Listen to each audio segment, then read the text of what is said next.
What's up, ladies and gentlemen? Welcome to another video on the channel. Today we are covering what if Evil OC is reborn as Neji Hyuga joins OROCHIMARU, Part 3. With that out of the way, ladies and gents, just leave a like if you enjoyed the video, seeing as it'll help me out a ton and make my day. But with no further ado, enjoy.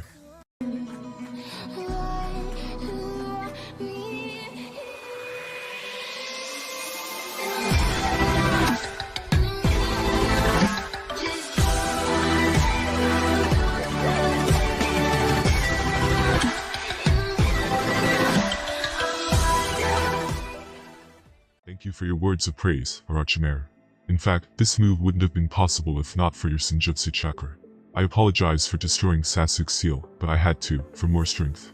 Glad you managed to place it back later. Neji Kami came closer and spoke with true gratitude. You're right, only a handful of people in this world got an opportunity to learn secret methods of absorbing Senjutsu chakra, usually, only people chosen by destiny. I was chosen by the Ryuchi cave when I was younger, and Jiraiya was chosen by Mount Maiboku, Tsunade by the Shikatsu forest. And we were all teammates. Isn't destiny wonderful? You can't find those places, only they can find you. And you can't learn Senjutsu or the so-called sage mode anywhere outside of these 3 legendary sage regions. Though we, the chosen ones, can recommend and bring more people there, OROCHIMARU peculiarly mentioned while secretly glancing at Kabuto a little bit. His subordinates all opened their eyes wide. No one previously knew that kind of information. But that was also only the beginning of what was to come later during this conversation between these two. It seems that I was right, there was no way to absorb natural energy without the help of those 3 holy places. Neji realized something, but he felt like even if there was a way to do it without them, it would probably take him decades of research. The best way for him was to steal it a bit back then. They probably developed special methods that only they mastered which allowed for someone to gather it, like toads had that weird, special oil and staff, and the snake sage, which needed to bite you in order for you to learn it. The slugs probably had something similar. They were after all animals, who were inherently closer to nature than humans. It was logical why they were superior. However, the Otsutsuki clan were probably also all perfect sages. It was Neji's own theory after watching everyone about this universe from his previous world. He just needed to determine it. So what did you come to talk about? What kind of deal did you come to make with me, Neji Hyuga? I'm really intrigued. OROCHIMARU finally came to the point, he couldn't wait to hear it anymore. His gaze grew with anticipation, his intuition telling him it was something eye-opening. I can give you the truth about the entire ninja world, if you give me a portion of Senju Hashirama cells you currently have in your possession alongside all of your past cellular research. Neji suddenly smiled confidently before adding another bombshell, as well as a way to unlock the Rinnegan, a superior Jujutsu, a Pikajutsu, way above the Sharingan, you so desire nowadays. What? Kabuto got goosebumps all over his skin and exclaimed loudly. He felt he suddenly entered a whole new field of vision. The other Sound 4 were less informed, so they didn't react in the same way. They didn't even know what was he talking about for the most part. However, the most affected one was OROCHIMARU. He even started uncontrollably shaking. He still couldn't forget the day he fought against pain when they recruited him to join Akatsuki, those called and dominating eyes, the eyes of gods, the Rinnegan. In fact, he already subconsciously regarded Rinnegan as some kind of godly possession that he simply couldn't have, but now he learned that it was suddenly possible. He always had a feeling that those eyes were much stronger than the Sharingan. But, he suddenly calmed down, and his eyes turned very dangerous. But, how could I believe you, Hyuga? Moreover, how could I, with decades of experience and research, not come about that information? You have, but you, a 13-year-old boy, got it, instead. OROCHIMARU got very angry. The truth of the ninja world. How can a snotty boy know about it better than himself who always searched for it for many decades? And it was such a vague proposition, that OROCHIMARU turned a little disappointed at Neji's childishness. But the Rinnegan part still kept him in the conversation. Even if it was some minor piece of information on it, in his opinion, it was well worth listening to. You can believe me because you have already seen what I am capable of at just 13 years of age, as you say. I'm clearly not just anybody or fool. Moreover, you can judge for yourself if I'm lying or not after I give you the full information next. And as for how I came about that info, whereas you didn't, it's because those stories are from ancient times, and only a few selected clans in the world, carrying all of that destiny and heritage, like my Hyuga clan, can learn about it. I accidentally stumbled upon it inside the Hyuga clan compound, because of great luck or fate, I don't know even now. However, the patriarch and the rest of them should not know much about it. Neji confidently spoke, obviously lying about the origin of the information. He can't say he is from another dimension now, can he? Hyuga clan was that extraordinary. I honestly don't know now that I think about it. They're truly an ancient clan, often compared to the Uchihas, but we're too weak in comparison, so maybe they really hide something. Orochimaru still doubted him, but after seeing him appearing so confident, he finally spoke. "I give you a chance to speak about the so-called truth. If I believe in it, I give you my notes regarding all the cellular experiments I did in the past. Then we go on from there." Next, Neji nodded, cleared his mouth, and started speaking about various topics. Basically, everything he knew, outside of the Otsutsuki clan, from space, or the magical Tenseigan, as those were his deepest secrets. Therefore, he talked about only the following. How chakra originated from a giant tree called the Divine Tree. How the God Tree, as it was also called, bore a specific fruit only once every 1,000 years, a chakra fruit so to speak. Otsutsuki Kagaya, the rabbit goddess, ate this fruit, and then gained an enormous amount of chakra within her body. Using that power, Kagaya subdued the conflicts of the human world. After that, Kagaya gave birth to 2 sons with an ordinary human due to love, boredom, or some other reason. They were the ancient twin brothers Otsutsuki Hagoromo and Hamura. However, Kagaya later, once they grew up, Kagaya regretted birthing them, because once they were born, they automatically took away a part of her chakra. She then again, for some reason, grew greedy, and decided to get it all back, and then kill her own 2 sons. She also wanted to eat another chakra fruit, as the planet apparently survived the first planting and harvesting before. However, she was defeated and sealed by them away, on a moon, inside her own dimension, as she was way too powerful to be directly killed. The God Tree, however, later also took on the form of a powerful beast, in order to take back its stolen fruit, and began to attack human villages. This was the origin of the 10 Tails. The 2 brothers, who had inherited and taken a part of their mother's chakra, worked together, and at the end of a life or death struggle, they succeeded in sealing the 10 Tails inside the older brother's abdomen. Hagoromo became the first Jinchuriki, a human-like container of a tailed beast, creating Ninshuru, religion and the peaceful precursor of modern ninjutsu. After that, Hagoromo, who had become known as the Sage of 6 Paths, became the ancestor of Earth's ninja shinobi. Hagoromo regarded the 10 tails sealed in his abdomen as dangerous. That immeasurable power might bring catastrophe to the world. Creating the 9-tailed beasts, he divided the 10 tails chakra into 9, and bestowed it upon the tailed beasts, attempting to disperse his power. The empty shell of the 10 tails body from which the chakra had been extracted was referred to as the Jito statue. The Jito statue was a chakra container. If a chakra that had been divided into 9 parts was once again gathered and returned to the statue, the 10 tails would be revived. To prevent it from being resurrected, Hagoromo created a new celestial body, naming it the Moon, and confined the Jito statue there. The younger brother Hamura and a group of one of his son's clan immigrated to the Moon and chose to live as guards of the Jito statue. However, Hamura had another clan of descendants left on Earth from another son, and he left that clan back on Earth in order for them to defend his brother's dearest world in the future, which was the Hyuga clan. That's precisely how Neji said he learned all of this information in the first place. Hagoromo also had his descendants through 2 sons who intermarried with ordinary people. They were the Senju and Uchiha clans respectively, and that's precisely why they remained the strongest clans throughout the whole of history. It was because of their origins and genetics, not for any other reason. As they were closer genetically to the origin of the chakra and the chakra progenitor than the rest of the ordinary people on Earth, those clans also always produced the strongest people. Neji avoided talking about how Uzumaki clans and Kagaya clans were also possibly related to Kagaya, in some way or another, as he didn't want to give any more information to Orochimaru. The Uzumaki clan probably descended from the Senju clan, or from Ashura, its progenitor, directly, while the Kagaya clan descended probably from Hamura's Otsutsuki clan, from when they were still on Earth, Earth's progenitor, one of Hamura's sons, the same way as the Uzumaki clan. Then there were additionally Kinkaku and Ginkaku, who were also possibly from the mysterious Full and Hagoromo clan. Then there was Tenseigan and other more elemental Kekkei Genkai clans who possibly appeared due to some chakra fruit mutations from the chakra Hagoromo spread around the world, not from Kagaya's Otsutsuki's blood. Although those were all mainly Neji's own hypotheses. All the people present listened to Neji's explanations dumbly with earth-shattering expressions. And once Neji finally finished his whole explanation, there was still a weird silence lingering all around. Hahaha, so that's how it is. Orochimaru, my whole life looked for the wrong things. This world is not the world of jutsu, nor can true immortality be achieved in that way. It's all about genetics. Orochimaru suddenly laughed so hard that he started in a weird way, his whole expression twisted. There was no question that he believed Neji for the most part, as he also himself connected the dots between his previous experiences. Especially various legends he came across in the past regarding the Sage of 6 Paths and the Rabbit Gods, but the part between Senju and Uchiha sealed it. Neji, in your story, you mentioned 2 times that Hagoromo and Hamura sealed something 2 times, first Kagaya, but then the 10 tails as well. They probably did it with Rinnegan, I suppose. Orochimaru finally compassed himself again, with his thirst for knowledge and power ignited like never before, his brain firing up. He immediately remembered Pain's gravitational usage of Rinnegan, and there was indeed a way for Rinnegan to do that kind of sealing, just on a much larger scale, as Hagoromo and Hamura possibly did. Wait, why would Neji tell me all about Rinnegan, if he also wanted it? Humans by nature are selfish creatures who don't want to share. That's it.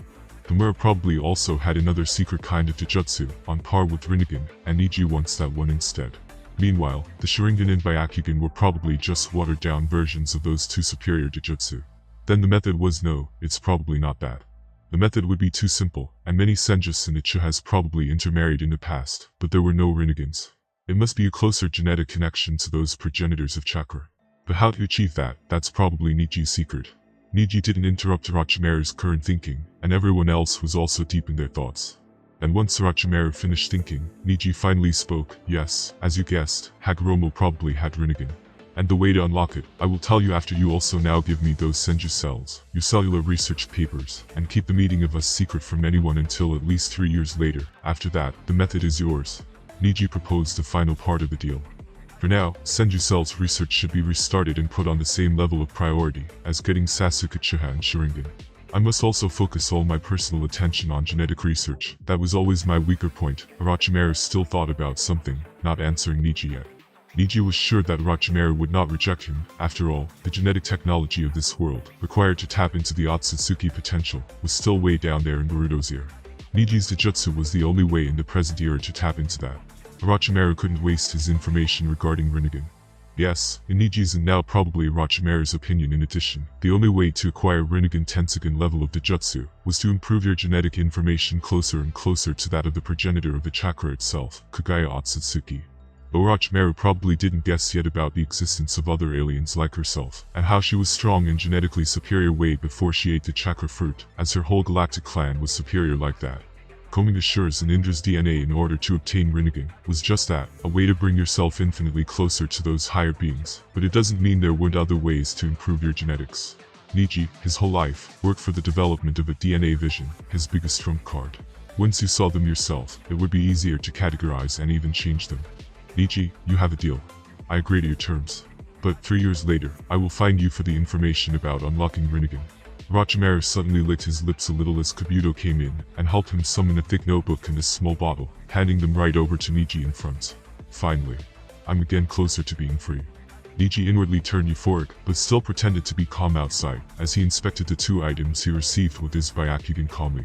It was really dangerous telling all of that information to Orochimaru, but Neji couldn't care less. Even if Orochimaru destroyed half of the world later with it, it was more important for him to get personally freed. As for later, after he was liberated, then he will think about other problems. Orochimaru's was the only way he could currently obtain the Senju cells now. Danzo was inside Konoha, way close to those main branch bastards and their secret mysterious abilities. This was a big-time calculated best choice. Once he verified the contents of those 2 things, Neji straightaway thanked Orochimaru and vouched for his part to be fulfilled around 3 years later. As for whether will it really happen, it depended if he needed Orochimaru for something else later. He didn't want to burn bridges yet. After a while, Orochimaru and his team finally watched Neji's back getting further and further away. Instead of immortality and perfecting all jutsu, Orochimaru's goal suddenly shifted to immortality and becoming the most perfect being. He was intrigued now, just where was the peak of existence? This poor little bastard thinks I didn't see how excited he was at the end. I'm really interested in how this would turn out. Mastering my cellular technology alongside the injection of Senju cells inside of him in just 3 years. Those Senju cells are no joke and are very dangerous, and with his current state of mind, I don't think it will end in a good way. Either way, it's good if he gets crippled. I'll easily get the rest of the information. But, on the other hand, it would be really interesting to see just what kind of change he would bring in the ninja world if he acquires that advanced Jujutsu, on par with the Rinnegan he avoided talking about. I just hope he doesn't die. That would be the worst outcome for me. This time, this trip to Konoha was really great.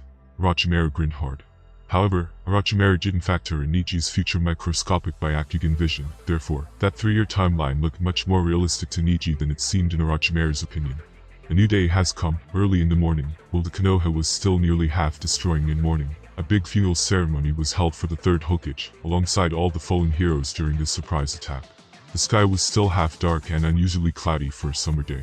Inside the whole Konoha, pedestrians were only wearing black clothes and cried in sorrow occasionally.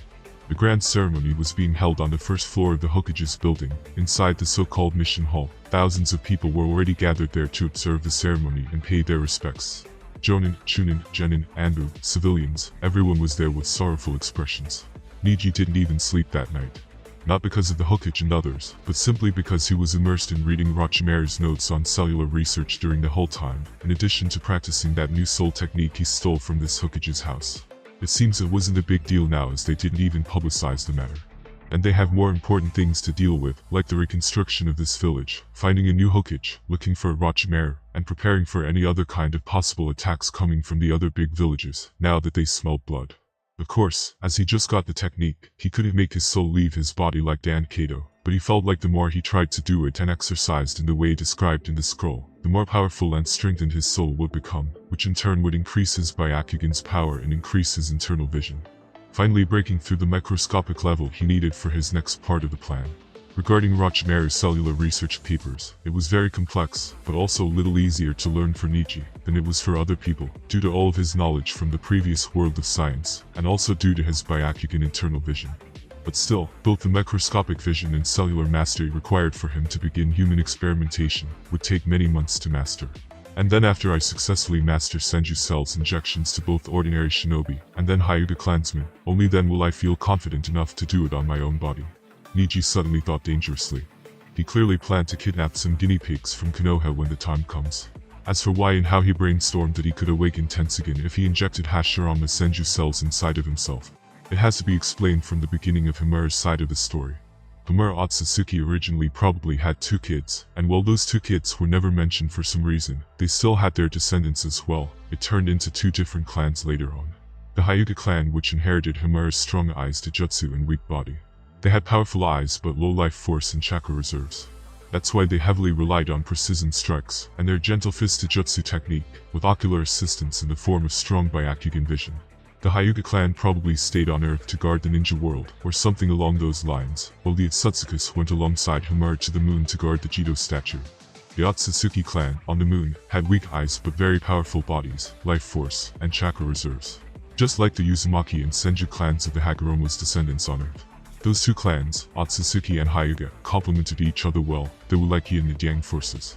In the same way as Senju, Uzumaki, and Uchiha also complemented each other in the exact same way. Yin release equals spiritual, imaginary power, and yang release equals physical, life force, powers. Therefore, that was the true reason why by implanting a very pure pair of Hyuga clan's Byakugan on an Otsutsuki from the moon, you could unlock Hamura's Tenseigan eyes afterward. Tsunade did it in that different universe. However, Neji can't go to the moon and steal his cells, reverse engineer it, and implant his cells, and then his Byakugan to turn into the Tenseigan. It was pretty surreal for him to go to the moon now, not to mention that he doesn't even know where the portal was, or how stronger Tsunade was than him, especially on the moon, while he could Hamura's heritage, the giant Tenseigan, to the maximum. He crossed off the idea a long time ago and focused on another thing. Hyuga clan was, for that matter, was also probably more related to Otsutsuki clan on the moon than it was to the Hyuga on Earth. But the only living member of that, Kamimuro, probably had sick and faulty dangerous cells, so Neji didn't dare to experiment with him in any way. Uzumaki and Kagaya clans were possibly genetic offshoot clans of the Senju and Tsunade's Otsutsuki clans, respectively. Therefore, Neji thought of another plan, to implant Hashirama's Senju cells inside himself, and hope to awaken the Tenseigan in that way. Because the Senju clan was very similar to the Otsutsuki clan, from the moon, and both were also genetically very related. Neji hoped to activate more of Otsutsuki's clan genes from the galaxy in that way. Of course, he would do it after extensive research and experimentation, but that plan was still an early stage hypothesis inside of his mind. It could, in theory, help him obtain Tenseigan if they were the same as the Otsutsuki from the moon, and had the same genes in them as Tsunade for example did. It could make a necessary combination. Neji also theorized that it can't be an ordinary Senju member's cells for it to happen. It must be from Hashirama, who was genetically the strongest Senju ever, just like Tsunade was the strongest Otsutsuki from the moon ever. And he speculated that he, himself, has way more pure Byakugan Taijutsu eyes than Hanabi, who Tsunade praised the most in the original series. He thought that way because he was way more talented than Hanabi even in the original, and probably much more in this timeline. Tsunade probably didn't consider taking his Byakugan at that time because he had curse mark on, or when Tsunade started to think about that plan, he was already dead from that war. Eventually, Neji had to stop thinking his tent and slightly nudged him onto his shoulder. It was their time to pay their last respects to the third Hokage. The rain was falling and everyone was silent. Neji, Lee, and Tenten got into a line, coming closer and closer to the large table, with Hiruzen's picture on top of it, and a bunch of white flowers laid down below. They also carried a flower each. Hundreds of Konoha's Jonins were in the front rows, alongside some promising genin like them. Neji also spotted the so-called Hokage advisors, Hamura Otsutsuki and Konoha Yutane, closest to the large table. He just quietly placed his flower, and then prepared to finally leave this boring ceremony. There was no time to waste now, his whole mind was occupied with those two goals. And, just as he quietly left, after waving goodbye to Tenten and Lee, the morning light finally shone on the whole scene. It was the end of the road for some, but the beginning of the road for others. Kisame and Itachi should pass by the village at this time if my memory is correct. It doesn't matter, Akatsuki. Does guys, I hope they don't cross my path later after I defect. Neji thought critically. He remembered that Itachi probably came around this time, also embarrassing Konoha's strongest Genjutsu user, Kurenai, and putting Kakashi in a coma because Hiruzen died, and he wanted to remind Danzo and his advisors that he was still alive, so they don't touch Sasuke per their agreement made all those years ago. Those four people were currently probably the only ones aware of the fact that Itachi was a double agent inside of the Akatsuki for Konoha's interests, and that he massacred his whole clan for the village in addition. Obito knew too, probably because Itachi asked him not to hurt Sasuke during the massacre, or he overheard something with his kami. Later that day, inside the Konoha Council's secret meeting room, 3 people were being seated. They were inside this room for hours already, dealing with the mountain of problems the village came across recently. They were the ones remaining with the highest decision power inside the village. This council existed in order to help the Hokage govern the village, and to make sure all decisions are made with the best interest of Konoha and its inhabitants in mind. Although the Hokage always has the final say in the matter, the councillors are there to give their opinions and advice, thus making sure the decisions made are fair, and taking into account all possibilities and viewpoints. All of them have decades worth of experience and knowledge, and hold a social position similar to that of the Hokage. They exert great influence over the governing of Konoha, and have garnered wide support from the village's shinobi, and are regarded with the same respect as that of the Hokage. There are 2 top-level councils inside the current Konoha, the Konoha Council, and the Jonin Council. However, their respective powers were much different. Konoha's council members could each recommend a candidate for a Hokage after something unfortunate happens to the previous one, like in this precarious situation. While the Jonin Council only had the veto power to stop him from being chosen, but not to vote nor recommend on any. And Jonin Council veto powers could only be activated if the majority of their 500 members voted for it. The current Jonin Council president was Shikakunar. He was always present in times of war as one of Konoha's members of the temporary battle intelligence headquarters. The other person who could veto a possible Hokage was Land of Fire's daimyo himself. Various clan heads and big merchants, which were usually the same, as the large shinobi clans usually own many businesses under their names, were also important for the village, but they had no political power on their own, as this village was basically a state-run autocracy that preached equality as the state ideology. As for why those major shinobi clans put up with that, well, because this was always, throughout history, the strongest and richest shinobi village and county in the world. And it's not like they didn't have any power. They could still legally lobby the Konoha's council with funds for the village, for their various agendas, which was usually the case. Civilians, on the other hand, didn't have that power. They were at the bottom of the social hierarchy there, but this was the world of power. The other villages were also all run like that. There were also many executive branch heads with considerable power inside the Konoha. Academy, hospital, and ANBU directors and leaders. It was not always the case. In fact, right after the village's founding, the first Hokage, Hashimura Senju, was elected through the democratic vote by the whole village populace.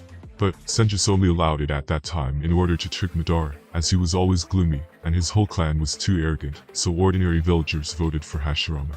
And as Madara expected, after he defected because of that, they later abolished democracy and practically introduced a hereditary autocracy. Later on, during Hiruzen's era, it was even more obvious after Tobirama introduced his other students, and Hiruzen's previous teammates and old friend, as the honorable elders, with the exclusive right to later vote and select Hiruzen's successor. And, yes, once the Hokage gets elected, there is basically no mechanism that could remove him from the office outside of his own free will, or some natural occurrences like that death, which happened in this recent case. It was truly an autocracy. And hereditary because Tobirama trained Hiruzen trained Jiraiya, who rejected to become the Hokage himself, but Jiraiya trained Minato, who in turn agreed to become the 4th Hokage. And it was like that again during this time. Danzo recommended himself to become the next Hokage, after Orochimaru killed Hiruzen. However, Konoha Yutane and Hamura Otsutsuki nominated Jiraiya, and then voted in favor of him in a 2-to-1 vote against Danzo himself. That was within Danzo's calculation. Those two were always closer to Hiruzen than to him, both in ideology and personal connections. They felt that he was too extreme to become the Konoha's leader. Fortunately for him, Jiraiya rejected the offer again. And as he expected again, Tsunade was next. But Tsunade currently had hemophobia and not too many great memories of this village, seeing as how she didn't come back for decades. In Danzo's opinion, it was even harder for them to persuade Tsunade than it was to persuade Jiraiya. However, the two elders still insisted on the matter. So, they made a compromise. If Jiraiya couldn't bring her back in 2 months, Danzo would become the next Hokage. At that point, truly, even those two didn't think that there were other suitable candidates. However, they didn't guess the influence Naruto Uzumaki could later make on her, as Jiraiya did. That was why the boy was the only person he brought with him along the journey of finding her. Jiraiya took the Nine-Tails monster with him. What could he accomplish? Well, maybe he just wants to train him out of guilt for all those years. Danzo sipped tea from the table and calmly analyzed. Well, since we agreed on that matter about Jiraiya and Tsunade, let's talk about the next issue. What about the Tsunade? How much are they willing to pay in compensation? Danzo asked a bit arrogantly, in a majestic tone, apparently already regarding himself as the next Hokage in front of the duo. He personally wanted to seek some kind of humiliating revenge against Tsunade immediately. However, Konoha and Hamura outvoted him again, on that matter, for now at least. Having realized that something had happened to their Kazuki-age, Tsunade scoured the land of wind looking for him. They found his body and, realizing they had been manipulated into the invasion by Orochimaru, immediately informed Konoha of what had happened. They surrendered to Konoha and offered their apologies, which Konoha accepted. The two villages formed a peace treaty, and Tsunade was inclined to make amends, and would thereafter come to Konoha's aid, if ever there was a need. And, it's not like Hamura and Konoha accepted their surrender due to a good heart. They were now certainly among the weakest big villages inside the whole ninja world, and only by aligning together with the even weaker Tsunade, they could hope to divert any possible invasions from the other stronger villages who smelled blood, not to mention attacking Tsunade now. That was a suicide. They lost Hiruzen, Minato, Kushina, Orochimaru, Tsunade, and White Fang. Today was the weakest point in the whole history since they existed. And they have enemies all around them, who were always jealous of Konoha's previous long-lived national power. These were truly dangerous times. They needed now to rebuild the village, and the trust of the big clans, inside, not to posture. Now certainly wasn't the best time for Konoha. They were always a thorn in the eye of other big villages, as they were frankly always jealous of them. And due to geographical reasons, their nation didn't have any kind of natural barriers preventing foreign invasions as the other nations did. Tsunade dry deserts, Kurigakure endless seas, Iwagakure and Kamagakure high mountains. That's why they could rely on their shinobi military strength. However, they were now weaker than ever before. They were also sandwiched just in between those other 4 big villages, making them the crossroads. So they always liked to gang up on Konoha in the past, even when Konoha was much stronger than now. Therefore, Danzo and his route, who always stirred trouble between the other 4 great ninja villages, and diverted attention just from Konoha, was one of the most important fundamentals in the village's external policy. It was another reason why Danzo was so tolerated. Hamura and Konoha looked at each other and sighed at Danzo's attitude toward them. They may have to deal with this forever after he really becomes the Hokage 2 months later. Eventually, they answered him, before turning the conversation to the Akatsuki, Orochimaru, movements of other great ninja villages, that mysterious organization called the Akatsuki, and eventually to the dead Anbu at the Hokage's personal residence building during the time of the invasion. In the end, however, they also blamed it all on Orochimaru and his people. This matter was at the bottom of their current priorities. They just decided to tightly guard and relocate the Scroll of Seals afterward. More than a month passed by since the grand funeral happened, and Konoha now had a newly established Hokage. And this time, it was a female one, the first one in history for that matter. The renowned Kunoichi Tsunade Senju of the 3 Sanins, one of the greatest medical ninjutsu practitioners in history. She single-handedly changed the Second Great Ninja War by fusing the medical corps with regular force, also countering all of Tsunade's poisons with her expertise, though she lost her love in that war. She was also the granddaughter of the legendary first Hokage, who founded the village. After a very long time, she returned back to Konoha in a flashy way, was quickly promoted to her new position, and already performed all the required chores and ceremonies. Today was a few days after her homecoming and after the dust settled for a little bit. Neji was currently not inside of his physical body. He was in a soul form, levitating near the roof of his wooden, Japanese-styled room inside the Hyuga clan compound. His real body lying on a tatami below. His soul spirit appeared blue in an appearance of the almost invisible like morning already. I just need a few more months, and I will finally be able to begin real experimentation. Like setting up my own laboratory secretly, getting the materials, and finally human guinea pigs. Neji's soul body suddenly clenched his fists. The true microscopic Byakugan vision was closer than ever before. He felt his Byakugan's vision improving by the day ever since he practiced this extraordinary jutsu. His studies on cellular research were also going well. He would soon be proficient enough in that area too, after a few months. He had really large spiritual strength now, perfect for learning. What was written in those Orochimaru's notes was great information on the basic technological equipment available on the market, and how to use it, methods of storing, cloning, distinguishing different types of cells, parts of cells, different proteins inside of cells, cell extraction, cell injection, the difference between tissues, organs, organisms, then various laboratory-related knowledge. Various things about cells' natural processes and dangers, and even a little bit of DNA knowledge by the end, and of course, cells' connection with chakra. That was the most important thing of it all, as that was unique only for this world. Orochimaru was obviously very meticulous in his research. Outside of the set theoretical knowledge, there was also a portion of the notebook going over Orochimaru's previous live experiments with different animals and humans, his methodologies, findings, and conclusions. That was maybe the most helpful for Neji, as it could save him quite a lot of time. If those were true, then he could just learn from Orochimaru's mistakes of the past. There was even a whole separate part about his experiments with Senju cells done on those 60 kids. But Neji's soul quickly went back to his physical body, and he woke immediately, resuming his usual look. And just then, a knock was heard, the large door of his room was opened, and another Hyuga branch member came in respectfully. Neji was the most revered person in the whole branch family. "Mr. Neji, Anbu just came to our clan and reported that Lady Hokage is requesting your presence." A young male, of around 20 years of age, excitedly reported to Neji in one breath with a smile. "Tsunade. Well, Hiashi urged extensively for me to get promoted, for some reason. I guess now it's the time, as Sasuke still didn't go missing." Neji nodded, already understanding half of the story. "I will get ready. You can go now." Neji answered plainly and got up, the messenger also leaving. He hated going through the main hallways and entrances, as he could see those hateful faces of the main branch members. He usually preferred to exit through his personal backdoor to the forest, and then to the rest of the Konoha, depending on where he needed to go. However, now he had to take a look at those snobby bastards again, so he instantly wasn't in a very good mood from the start. But this time, that Anbu member, waiting for him at the front gate, had to guide him personally to Tsunade, so he had to pass through this way. "Just you wait, I will destroy this whole compound sooner or later, and then slaughter you all," he thought after seeing one random woman, with a clean forehead, looking at him strangely as he calmly went past her. His bloodlust was getting more and more extreme. After all, how could he, who could talk on equal terms with Orochimaru, be held by a collar by some weak and useless lowlifes who just stayed at home and did nothing all day? He soon came outside the large compound, secretly took a big breath of fresh air, nodded toward the Anbu member, and started following him. They passed through the center of Konoha quickly, and in just a few minutes came outside the place where Tsunade wanted to meet him. It was in one of the many rooms inside the Hokage's building.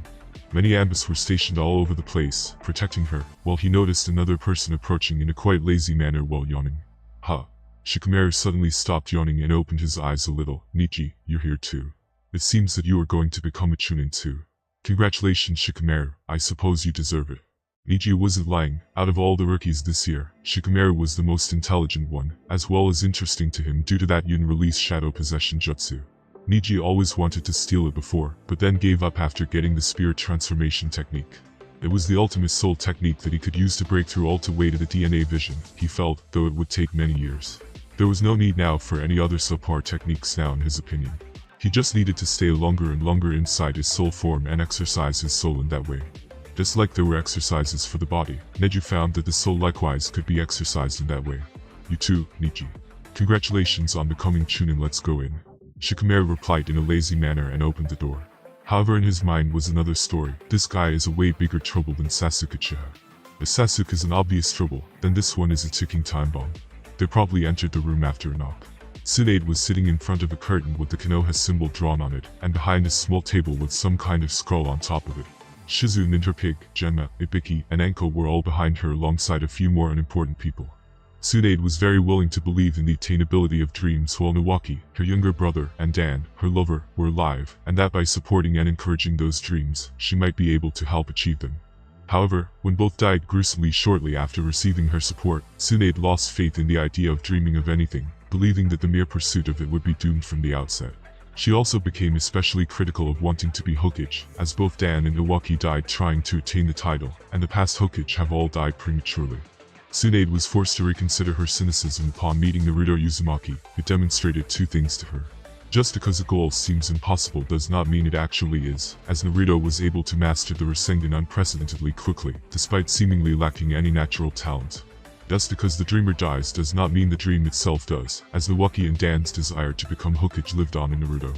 Because Naruto was so very much an exception to how she thought the world worked, Tsunade put her faith in dreams once again, a desire so strong that she overcame her fear of blood.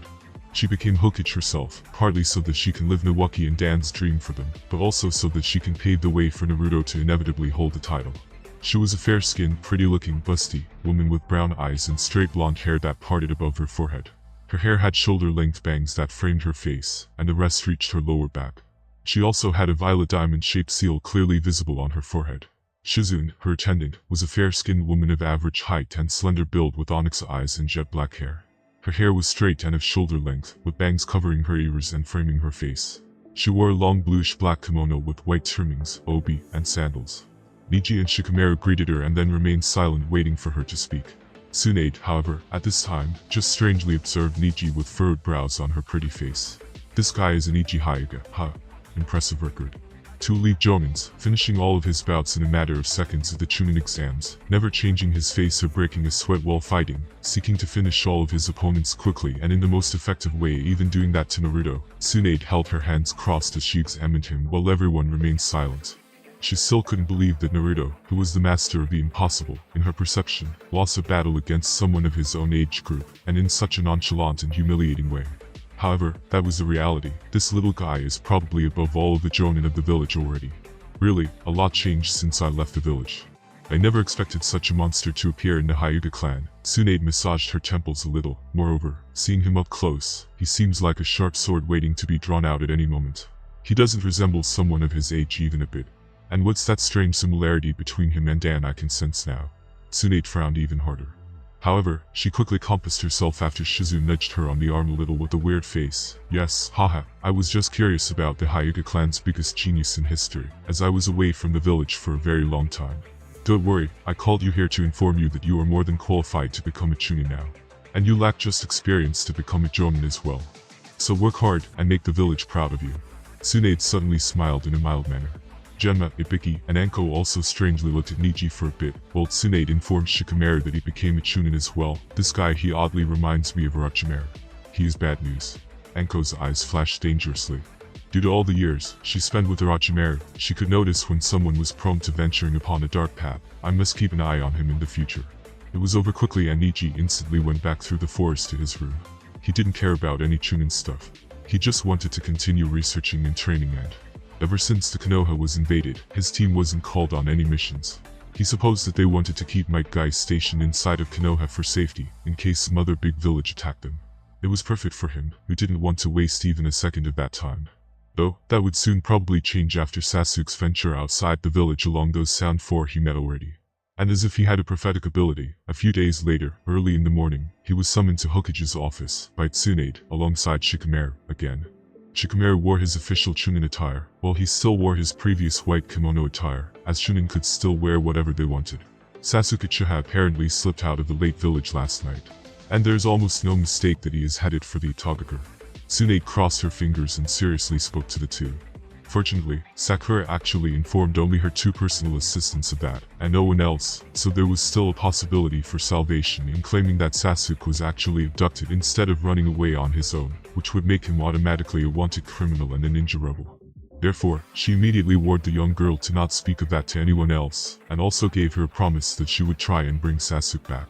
After all, he is Naruto's close friend and the last living member of the Uchiha clan, who was also supposed to be used as a living vessel to their current #1 enemy outside the village, Orochimaru, and she wouldn't allow that. However, currently, all of their Anbu forces were tasked to keep an eye on other big villages. Jonin were inside the village, constantly looking out for possible threats, while very constricted the village. And most importantly, Danzo and the other 2 advisors would firmly object to her dispatching a Jonin or even Chunin team, just to return Sasuke back. They didn't value his Uchiha status at all. Moreover, Danzo would even probably want him to die in that way, and obviously didn't care he was Naruto's closest friend like her. Therefore, she had to comprise and send only a team of genin to bring him back. After all, she was just recently elected, and her position has not been fully stabilized in the village. Now still wasn't the time to cross swords with those elders. She already met Danzo and the other two for that matter previously inside her office, and the conversation went along those lines. Danzo and they also objected for Naruto to be sent on this mission, as he was a Nine Tails container. However, Tsunade was firm, having an extraordinary amount of faith for Naruto. Moreover, she already compromised on the genin matter. And her word was the final, inside of this village, at the end of the day, from the moment she officially became the Hokage, so it was resolved. The other two sighed and agreed, while Danzo's eyes looked weird. She knew that he would do anything to confront her in the future, as he lost the position because of her. Shimakari will lead this mission and choose a team of genins for it. Neji, you will follow his orders.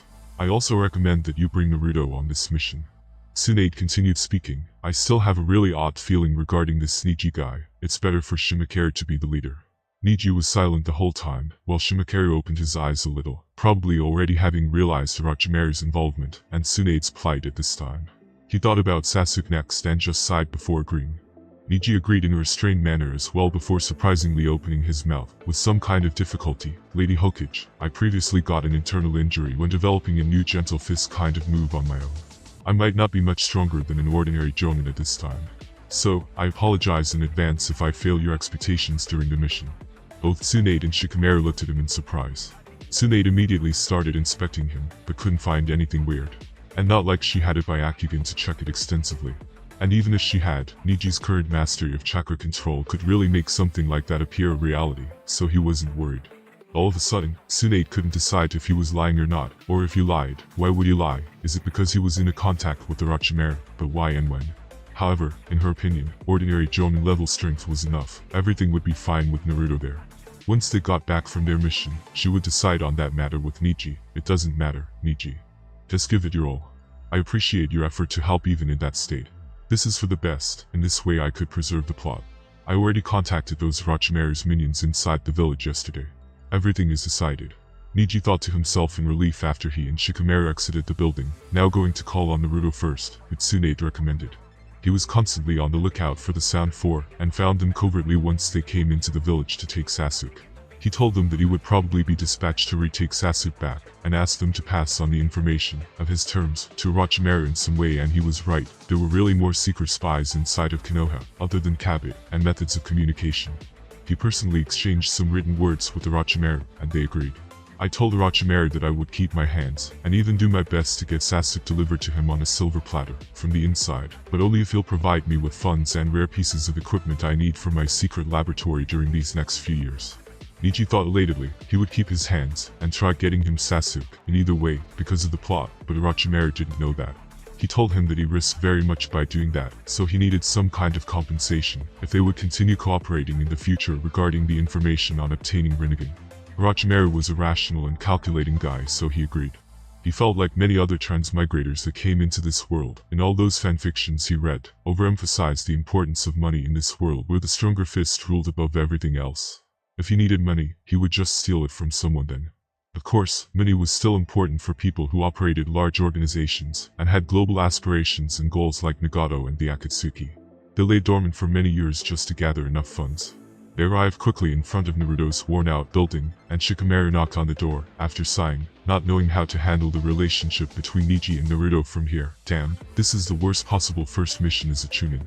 Sasuke, Naruto, Neji, why is everyone so troublesome? Shikamaru cursed his life internally, already envisioning the failure of the mission. Don't worry, I taught him a lesson previously, and there is no point in doing it anymore. Just tell him to not bother me, and I won't bother him. Neji spoke after seeing Shimakaru's expression. It was so early in the morning. Damn, don't knock anymore, I'm coming. Naruto opened the door, in his pajamas, feeling groggy, but then he stood back and opened his eyes wide in bewilderment, while pointing at Neji who was beside Shikamaru and shouting loudly, Hia, why are you here, you bastard want to fight? Then this time, I'm going to destroy you with my new jut. However, he couldn't finish before Shikamaru suddenly yelled at him, Naruto, stop it, Sasuke escaped the village for Orochimaru. We must hurry up and get him back now, that's our mission. What, you gotta be kidding. Naruto yelled even louder then, while Neji and Shikamaru covered their ears hard, that jerk. Naruto clenched his fists next as he thought about Sasuke's situation. Hey, just wait here, I'll change my clothes immediately.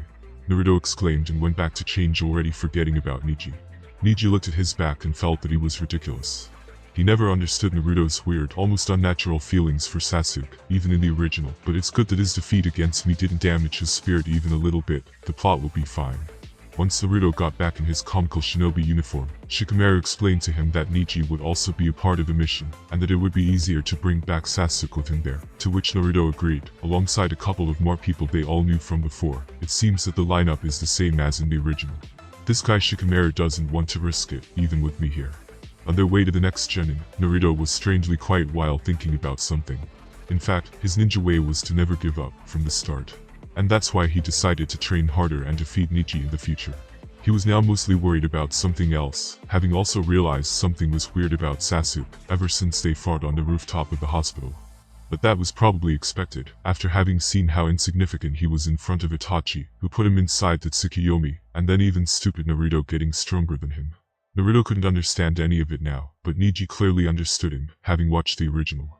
Sasuke's sole reason for his existence for many years was always getting revenge against Itachi, but then he found a team, and grew compassionate with them, which also in his opinion held him back.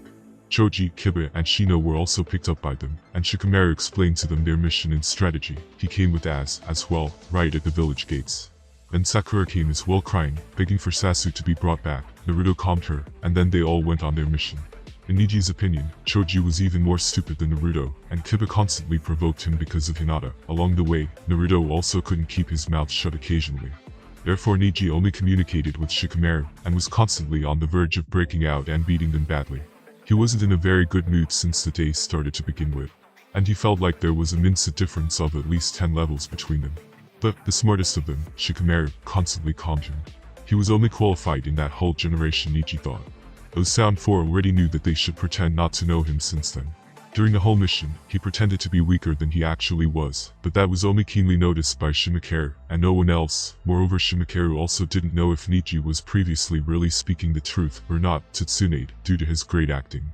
Either way, Neji would leave the village soon. And not like they could prove that he didn't use his full strength. They probably didn't even know his full strength to begin with, and he had the Hyuga clan and Might Guy as a shield. No matter how disgusted he would feel after bringing them up, it was the best way for him to dodge any consequences currently. He was their most prided genius. However, he was merciless against that spider guy Kidomaru, both for the plot direction, and to prove at least that he didn't have connections with the Orochimaru if possible. He murdered him straight in cold blood and saved his body as proof of his efforts during the mission. It's just that he didn't get on time to battle against Kamimuro and Sasuke later, as Kidomaru was surprisingly strong, and his cultivation previously got a little astray once he was developing a new technique. Later, just like in the original, Orochimaru failed to get Sasuke on time, so he had to use his immortality technique on another body, and wait another 3 years to take Sasuke. Therefore, he would pretend to be his teacher during that time, and, ultimately, failed to possess him later as Sasuke grew too strong. Son Agakure saved Kiba and Shikamaru, based on their treaty, from certain death. In the end, Gaara also dealt with Kamimuro, who died from his illness just before killing Gaara. Eventually, just like in the original, Naruto was the only one who caught up to Sasuke on the border of the country.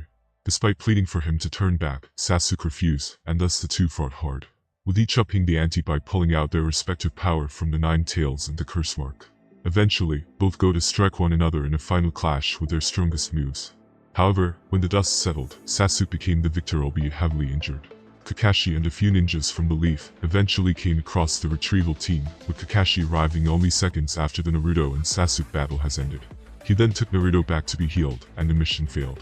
More than 2 years passed by inside the Konoha without anything major happening. It turned out that nothing disastrous took place, like the invasion of other big villages, as someone predicted. Apparently, there were now footprints of a really mysterious and dangerous organization all around the continent. So, despite Konoha being weakened, they dodged a bullet this time, due to apprehension that all of the big ninja villages shared for that organization and their scary goals. The night already swallowed the entirety of Konoha. However, a little further from the village itself, in the endless forest, existed a secret laboratory that was now fully lit up due to a fateful surgery that was about to happen there, or better said, surgery to be performed by Neji on his own body. Hundreds of different test tubes, microplates, petri dishes, and other kinds of labware were placed all around. Dozens of thick books, papers, and notes were scattered on shelves and tables, and various weird high-end pieces of equipment and machinery occupied the central position. There at the center of the room was even a low-level monitor of a computer. The room overall gave a very serious impression. Neji was currently there, his heart beating fast, so he was calming himself. He was now taller and had a bigger frame than before, though his hair and clothes remained the same. The secret path to this laboratory was constructed by Neji from the small forest inside the Konoha walls. It then led to this endless forest which was outside of the village gates. It was located underground and had a bunch of secret mechanisms, both from the engineering and from the Fuinjutsu side, and could only be accessed by him. Regarding that equipment, it was all secretly obtained from Orochimaru, that is from his minions inside the Konoha, from their previous deal. He then carefully moved it all there. So, they didn't know the location of this room, and no one did. Neji was also stunned by the current technological level of this world after he saw all of that equipment for the first time, as it had all those high-end labware, monitors, and even some low-level computers. However, he later wrote it off as people of this world having higher IQs due to spiritual energy, and then they created those things. However, as there were still constant wars everywhere, due to the existence of chakra, societies didn't develop as a whole like in his past life. Neji could already completely shut down all of his tenketsu and suppress all of his chakra inside of his body with his gentle fist, therefore he never gets sensed by the Konoha's large sensing barrier. Konoha's barrier team was in charge of maintaining that detection barrier surrounding Konoha, detecting intruders and intercepting them. The team was led by members of the Yamanaka clan. Neji also always tracked his surrounding which by Akatsuki the moment he went in and out of it. He also rarely came here, only when doing some kind of human experiments and tests on others, or experiments and tests on himself. The rest of the research was always done back inside his room at the Hyuga compound. All of his cellular experiments were also done in this place in vitro. Cells were also stored and cultivated inside this secret laboratory. It had even some prison rooms for those kidnapped guinea subjects, although now all of them were empty as they served their purpose already. Overall it was a small room with just basic functions and necessities, but it served him well. To obtain those experiment subjects, Neji preyed on shinobi practicing inside the Konoha training grounds, especially those covered by that small forest and trees inside the Konoha gates. He quickly jumped, immobilized them, and then took them here with him. He also kidnapped 2 Hyuga branch members from the same forest, though he had to wait a while longer for an opportunity to present itself. However, he was never greedy, he kept only 5 people in total. Some of them died from his experiments, while the others were disposed of now that they have fulfilled their purpose. Neji already mastered the term microscope vision, required to see the cells themselves and mess with them, from practicing that soul technique a long time ago. During the past 2 years, he researched, planned, verified, and practiced things regarding that future cell injection surgery. Tonight was the day when he finally put all of that previous practice and preparation into use. He's about to break free from his cage. A small mission break was finally approved by Tsunade after he had done many dangerous missions during the past 2 years. Hyuga clan never cared about his movements to begin with, and Might Guy is also not in the village at this time. He didn't want to deal with him later due to a myriad of reasons. So, tonight was that life-changing moment for him. Neji sighed in complete tranquility after calming himself down. He then resolutely hooked himself up to the prepared body measuring equipment which connected all the way to that monitor. He lay in the medical bed at the center of the room. On the table near were placed many cell culture tubes. Neji waited for this moment for more than 16 years, so he was fully prepared for this moment. At this time, Neji went over the procedure inside his head again to make sure he doesn't slip next. The procedure was that he would pick those freshly cultivated Hashirama Senju cells from those numerous big tubes on that large table, with his own micro-chakra scalpel cell injection tool, made out of all of his chakra. The chakra thread was so small that it could be only seen and controlled with his Byakugan eyes and monster chakra control. A single cell was many times smaller than a string of hair, for example. That whole operation would not be visible to any other people, and he thinks could be performed by only him inside the whole ninja world, at least in this way specifically. The micro-chakra thread, made of Neji's blue chakra, would go inside the tissue, without affecting or hurting anything nearby, just like an ordinary chakra scalpel would. However, inside, it was also made like an injection tube, holding many cells in isolation with cells, ready to be administered inside Neji's various parts of the bodily tissue. In this situation, it was required to be administered to the entirety of Neji's organism in various amounts. After all, hoping to change his overall macro DNA structure and get his body to awaken Tenseigan certainly required a huge amount of cells.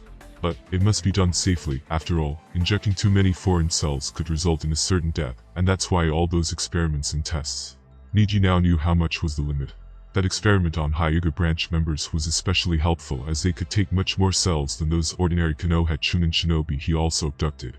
It showed that Hyuga really had a superior genetical makeup than the rest of the population, or they have some kind of opposing genetic factors which balanced those Senju cells more effectively and allowed for more of them. Neji could probably take safely even more Senju cells than those 2 ordinary Hyuga branch members previously could, before messing his whole organism up, as his genetic makeup was certainly better than theirs. After all, he was a Hyuga big-time genius. However, just to be completely safe, Neji decides to not do that. If that does fail to produce Tenseigan, then he would simply back off for now and try to search for another method. His life was the most important. If everything goes well with this procedure, not just Tenseigan due to more of Otsutsuki genetic factors, Neji could even get considerably more chakra, something that he previously lacked a bit. Chakra is created when two more primal energies, known collectively as one stamina, are molded together. Physical energy is collected from each of the body's cells. Therefore, Neji implanting all those cells, especially from Hashirama Senju himself, could give him really bigger pool of chakra. There is also spiritual energy derived from the mind's consciousness on which Neji worked before. These two energies becoming more powerful will in turn make the created chakra more powerful. Time to start now. This is the turning point of my life. Neji murmured and exerted his Byakugan, while performing his chakra control operational micro tool. If this goes well, in the future, something like this could be used to change my DNA composition too, just like a personal CRISPR. Though that would only happen after his Byakugan achieves the level of DNA internal vision, which is still a few years away from him. But thanks to that soul exercise of Dan Kato, he was getting closer. The 11 organ systems of the body, it's time to change you. The integumentary system, skeletal system, muscular system, lymphatic system, respiratory system, digestive system, nervous system, endocrine system, cardiovascular system, urinary system, reproductive system, Neji concentrated. The Tenseigan was one of the legendary Jujutsu of the Otsutsuki clan, rivaling the power of the Rinnegan. The Tenseigan was first awakened by Hamura Otsutsuki, brother of Hagoromo Otsutsuki and son of Kagaya Otsutsuki. It seemed as though Kagaya's chakra was divided evenly between the two sons, Hagoromo possessing the Sharingan, evolving into the Rinnegan, and Hamura having the Byakugan, soon developing into the Tenseigan. Legends of the fabled eyes emerged within Hamura's time. Still, all factual information regarding the Tenseigan and how it gained its power has been lost to history, similar to the Rinnegan. The Tenseigan is one of the two true legendary Jujutsu alongside the Rinnegan, with each Jujutsu being the key to the power that allowed the twins Hagoromo and Hamura Otsutsuki to fight evenly with and eventually defeat their mother, Kagaya, as well as that catastrophic beast, the Ten Tails. Tenseigan gave its holders more complete control of gravity than Rinnegan did, and an immediate ability for creation and molding of truth-seeking balls, just like that one 10-tailed Jinchuriki and some holders of Sage of Six Paths chakra had. It also allowed for entering a special Tenseigan chakra mode. Then it also allowed for the combined attacks of those two, Tenseigan chakra mode and truth-seeking balls, to create majestical attacks like the Golden Wheel Reincarnation Explosion, that could slice the moon in half, or Silver Wheel Reincarnation Explosion, that break through the moon's exterior crust. Also many other abilities, like the overall manipulation ability, which Tsunade used to control giants made of the moon's surface, puppets, and even humans, also stealing chakra or reading memories from others. It was all seen from that short time Tsunade had it in the original. Truth-seeking bolts encompass the power of all 5 basic chakra natures, and as such, they surpass both Kekkei Genkai and Kekkei Toda. By combining the various natures inside the orbs, it is possible to produce a variety of effects. They are capable of instantly turning anything they touch to dust in a manner similar to dust release. They could also be molded in various offensive and defensive shapes, and they could nullify all ninjutsu, making only senjutsu or taijutsu effective against them. Silver and gold reincarnation explosions are similar in a way that one creates a giant typhoon attack, while the other a giant sword beam attack. Both are done by combing truth-seeking balls, and then Tenseigan chakra mode. The user of the silver explosion clutches and disintegrates one of their truth-seeking balls, then rotates and shoots that in a way of a tornado. While the user of the gold explosion infuses and then breaks one of their truth-seeking balls with their Tenseigan chakra, creating a high-powered and sharp laser. One is a long-area attack while the other is for precision. 7 days, that's how long Neji constantly, manually loaded his body with Hashirama cells, from head to toe. Of course, he needed to do it sporadically due to his Byakugan's possible exhaustion. It couldn't be turned on during the whole time, after all, that's why the procedure took so long to do. However, there was still no sign of Tenseigan. While looking at the mirror, he was becoming more and more nervous, checking the process, inside his mind, again and again, to see if he missed something important. He thought that maybe his theory regarding its Otsutsuki genes and Tenseigan was wrong from the beginning. Maybe the Otsutsuki clan's genes, from the moon, weren't that similar to Senjutsu's after all. Barely any cells were now left in those deep tubes near the table, as he was approaching the safety limit he previously determined. The only thing that went according to the plan was the amount of chakra he now had inside of his body, by his own feeling, and his overall body metrics displayed on the monitor in front of him. He was sure that he was really stronger now than before, but that was nothing in comparison to freedom the most. Wait, how could I be so stupid? Of course, I should try that. This is my last chance. Neji suddenly remembered something and instantly started focusing all of his chakra to his utmost limits, right toward his two eyes. 1 second, 2 seconds, 3 seconds, 10 seconds, it was getting more and more painful and dangerous. However, just around the 10th second, the pain suddenly intensified by 100-fold. Neji even screamed a bit. His eyes, face, his whole head were hurting. Ha ha ha, oh god, Neji laughed in an intense fashion as he looked at the mirror, while his white Byakugan now slowly transformed into a celestial and starry-looking, pale blue Tenseigan. Below those heaven-defying bright eyes were 2 streams of blood, both from Neji's excitement and the previous chakra overdrive toward his eyes. However, he was still laughing madly, feeling like nothing could stop him now, and that he could even conquer the whole world. Because there at his forehead, now wasn't that greeny curse mark that plagued him all his life, his forehead was clear. Neji checked his health monitor once again, still laughing, and then detached all the measuring equipment from him, now standing fully tall in front of the mirror, marveling at those new eyes. When activated, it also retained all of his Byakugan's abilities, so he didn't have to worry about that. However, he then noticed that as soon as those magical eyes appeared, he started slowly burning out his chakra, so he thought, this is not good. In a few hours, I'm going to lose all my chakra. It seems that I got Tenseigan eyes, however, I still don't have enough Otsutsuki DNA to give me the required chakra reserves to operate those eyes to their fullest potential. Neji thought in pity. It seems that I must increase my Otsutsuki-related genes in the future, or at least, get some kind of a large pool of chakra from other sources. Let's try and turn off those beautiful eyes for now. Neji immediately started controlling his chakra and Tenketsu points around his eye area to try and shut down the chakra inflow toward his eyes. And he succeeded, however, he snorted in anger afterward. Right after his Tenseigan got shut down, his eyes returned to their usual Byakugan state, and the curse mark on his forehead returned as well, but at least now, I have a way to break it and kill them. Good things come to those who wait. Neji knew that both Tenseigan and Rinnegan, in their true forms, remained as the user's eyes forever.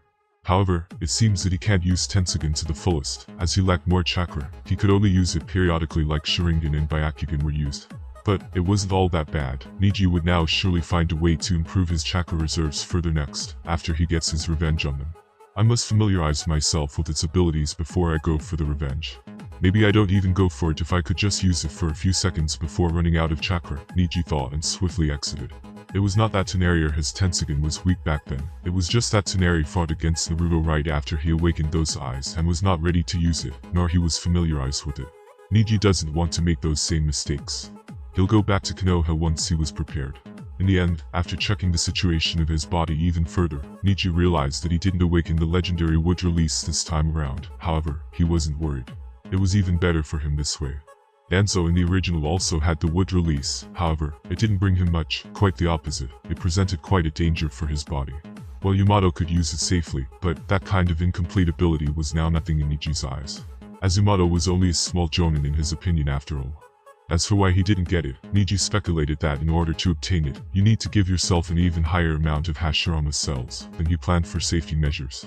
Somewhere above a random mountain inside the land of fire, Neji stood with his Tenseigan open. This way, I could leave it open for a few hours, but it doesn't bring me any benefits in terms of combat ability. As the only abilities that could be used without the Tenseigan chakra mode were that manipulation and reading memories, nothing spectacular. However, this also means that I have a few hours to fight against those main branch bastards, without them being able to use the curse mark on me. I finally accomplished my first goal in this world, I got freedom. Neji laughed loudly. However, how long I could keep my chakra with the Tenseigan chakra mode on, how much of truth-seeking bolts could I operate now, and how many golden wheel reincarnation explosions or silver wheel reincarnation explosions could I do, or on what scale, or if I could perform them at all, remained to be seen next. Also, those 2 new moves I thought about before. I must master them as well. They're all about chakra control. Tsunade gave me 2 weeks of vacation. That's enough for me. Neji smiled, preparing to give the whole village and the world a big surprise 3 days later. How long I waited for this. Tenseigan chakra mode. On some kind of natural instinct, Neji's whole body suddenly floated in the air next, in a godly way, getting coated in azure blue-colored flamey kind of chakra. 6 megatama markings appeared on his collar, dark markings over his eyebrows and lower eyelids, and a single horn shaped like Kagaya's extended from his forehead. The shroud constantly radiated flickering flames of chakra, and his clothing and hair continuously flew upwards, as if he was caught in a strong breeze. It seems that every Tenseigan user gets a different chakra mode color. Neji thought in amazement after inspecting his whole body in the air. Small truth-seeking bolts also levitated beside him, and he could control them with his thoughts, like the nearby gravity apparently as well, as he moved the nearby rocks with just his thoughts. He could also accelerate them and use his weapons. His body also got much stronger than before, but I feel this could last for only about 5 minutes at most. Let's try and see how long my chakra would last after I use those 2 advanced silver and gold moves. Neji thought as he prepared. 3 days later, Neji looked at the devastated scenery in front of him, where previously a large mountain stood, in satisfaction. He could use only 2 times one of the 4 advanced moves at the time, before his chakra got wholly drained out of his body. 2 moves were those 2 that Tsunade used in the original, of course not on such a continent-level scale, and 2 of his new personal moves he mastered just now in those 3 days. However, they were not any weaker than Tsunade's. 2 moves are enough to destroy the Hyuga clan. After I recovered chakra, it's time to go and kill. With Hashirama's cells, I could regenerate my chakra in just a few hours. Neji thought happily. Nearly a quarter of his overall cell count was now of Hashirama's origin, so it was not so surprising. I also realized that Tsunade was a much bigger prodigy than everyone thought. Those Magatama marks on his collarbone from the moment of his birth, that whitish hair and skin colors. He was probably the closest person to real Otsutsuki out to all of us in the ninja world, even more than Madara and Hashirama. His chakra reserves must have been gigantic. I now can't come close to slicing half of the moon. His biggest problem was that he was overly cocky and had no combat experience. Neji recalled how Naruto punked him in the original with cheap shinobi tricks like attacking from the ground. Had Tsunade not been so cocky and unaware, he wouldn't have lost it all. Inside the renowned Hokage's administrative complex of Konoha, Tsunade currently tapped her finger a little unsettledly at the large table full of various papers regarding this village's functioning, her pretty eyebrows frowning. Neji Hyuga, what were you up to? That guy was always so secretive. Her first assistant, Shizune, stood behind her sharing the same odd mood for some reason. They both had an inexplicable feeling, while they were waiting for those 2 to come back with the report. It was already 2 hours past the deadline Tsunade set for Neji Hyuga to be free of duty. However, the person was now nowhere to be seen. She explicitly told him to report in those 10 days, so he could get his new mission. Shinobi failing to report to their cage in the required time could be instantly declared wanted rebels. After all, not everyone had many protections like Sasuke. She now didn't know what to do. It was her first time encountering something like this after she became Hokage. On the one hand, Neji was an important member of Konoha's strongest clan, who completed many dangerous missions in the past 2 years. His previous sensei was the strongest jonin in the village. But on the other hand, he clearly violated the village's law by being 2 hours late. That's why she sent her 2 assistants Kotetsu and Izumo to go and inform the Hyuga clan, and see if he was maybe there. They should also search the whole village for him on her orders. And just then, Tsunade and Shizune heard hurried footsteps approaching the room and entering. Kotetsu and Izumo rushed in and reported in a nervous tone, "Lady Hokage, we went to the Hyuga clan. They don't know where he is and are also worried. And we also searched the whole village, however, he was still nowhere to be seen. We learned that no one saw him ever since 10 days ago when you allowed him that break from missions," Kotetsu swiftly reported in a worried manner. "Since 10 days ago. This keeps getting worse and worse." Tsunade massaged her temples. "What exactly did the Hyuga clan say to you? Who were you speaking to? Did they also appear surprised?" "Lady Tsunade, we spoke to the patriarch himself. He also appeared genuinely surprised and a bit worried." This time Izumo replied, in his opinion, the Hyuga clan really wasn't aware of anything. "Well, I guess that patriarch should really be worried as much as we are. After all, that curse mark," Tsunade analyzed peculiarly before asking the next question. "What about that Chunin girl, Tenten Higurashi? How was she behaving?" Tsunade asked only about her as both Rock Lee and Might Guy, who also had connections with Neji, were currently outside the village on a very far away mission. Izumo suddenly remembered their previous encounter with her inside that famous shop. Well, she was also genuinely surprised and even a little frightened. "I don't think she knows anything as well." "Well, I need you to look after her secretly from now on. Report to me if you see anything suspicious instantly." Tsunade sighed and finally gave her orders before the 2 exited the room. "Lady Tsunade, what are you going to do?" Shizune, who listened to everything, asked in concern. To be honest, there were only 2 possible options. He is either stuck somewhere on a secret training or he defected. Tsunade crossed her fingers across her face and stated critically. Shizune covered her mouth in shock as Tsunade continued speaking. "However, as he is not of an ordinary origin, moreover he's already a jonin of our village, I shouldn't act rushed this time. I will give him another 24 hours before I send Anbu Black Ops and see what he's truly up to. However, if that boy really deserted, then the only way that we could stop him would be if we sent a Hyuga main branch member on a search team as well." Tsunade spoke dangerously as she looked at Neji's resume and all the mission he performed exceptionally during the past 2 and more years. She felt like even peak jonins like Kakashi were not a match for him anymore. Maybe only someone like Might Guy was, but he also couldn't be sent due to his personal connection with the teenager Jiraiya, who now trained Naruto. Only that curse mark of the Hyuga clan could now contain him. If it comes to worst, in her final opinion, Sasuke, Neji, just what is up with those big clan's kids? She already guessed that the curse mark could be the only reason for his defection. Inside Konoha's biggest and most visited weapons shop, on this day, Tenten sat behind the counter, her gaze empty and lifeless. She was like that ever since those two Hokage's assistants previously came in here to inquire about Neji. She instantly understood what was going on. It's just that she didn't expect for that moment to come so soon, and moreover for him not to even say goodbye. Neji's behavior was getting more and more strange. He was increasingly closed in and distant from her during the last few years. They didn't even train together like before or talk all that much, to be honest. As he had his own missions, and she had hers as well. Only Lee and Guy continued performing missions together. She was now a Chunin and Neji was a Jonin. They grew quite apart. And she was sure that he was secretly planning something big for quite some time. She was also confident that he didn't have any sentiments toward this village. He only had one goal in mind, the freedom against his clan's ancient Junjutsu, and he would do anything for it. It's just that she was always so sorrowful because he didn't speak about any of that openly with her. But now it was even worse than that, as he didn't even come to say a final goodbye to her. Neji, I'm really nothing to you. You don't even consider me a friend. Tears slowly started forming in Tenten's eyes again. However, just then, she heard the sound of the bells at the entrance of her shop, so she quickly wiped her tears and took a look at the visitor, but just then she opened her eyes dumbfounded. The daylight accompanied Neji's figure as he confidently entered. His long black hair still freely descending beside him, and he still wore his same white kimono outfit. However, on his forehead, now there wasn't the Konoha's forehead protector Tenten's was used to, only that mysterious and odd swastika green curse mark remained. But, what startled her the most, was Neji's intoxicating and bold smile. It was the first time she saw the usually cold and withdrawn Neji behaving like that. She unconsciously came in front of the much taller Neji, and they both stood there and looked at each other silently. Neji still had that joyous expression on his face, while Tenten looked at him in an enchanted kind of way. He suddenly looked at her red eyes and wiped away her remaining tears. First, I'm sorry for avoiding you all this time. I needed to perform a really dangerous procedure on myself. It occupied all of my attention. Also, yes, I'm free of this thing now, so I wanted to share it with you. Neji smiled and then pointed his finger at the green seal on top of his clear forehead. Tenten looked at him feeling amazed and delighted that he explained all of that to her just now. However, I know that you especially, understand me better than everyone in this world. You probably know that this is just the first step. I still didn't get revenge for all those years of shame. Neji's white eyes suddenly turned ferocious, and it looked like even his hair started flying upward. That's why, I'm sorry, but I still give you what you desire, Tenten. Neji suddenly tapped on top of her cute twin hair buns, to which she reacted like her soul left her body in shame and happiness. That main branch won't go down easily, I know better than everyone.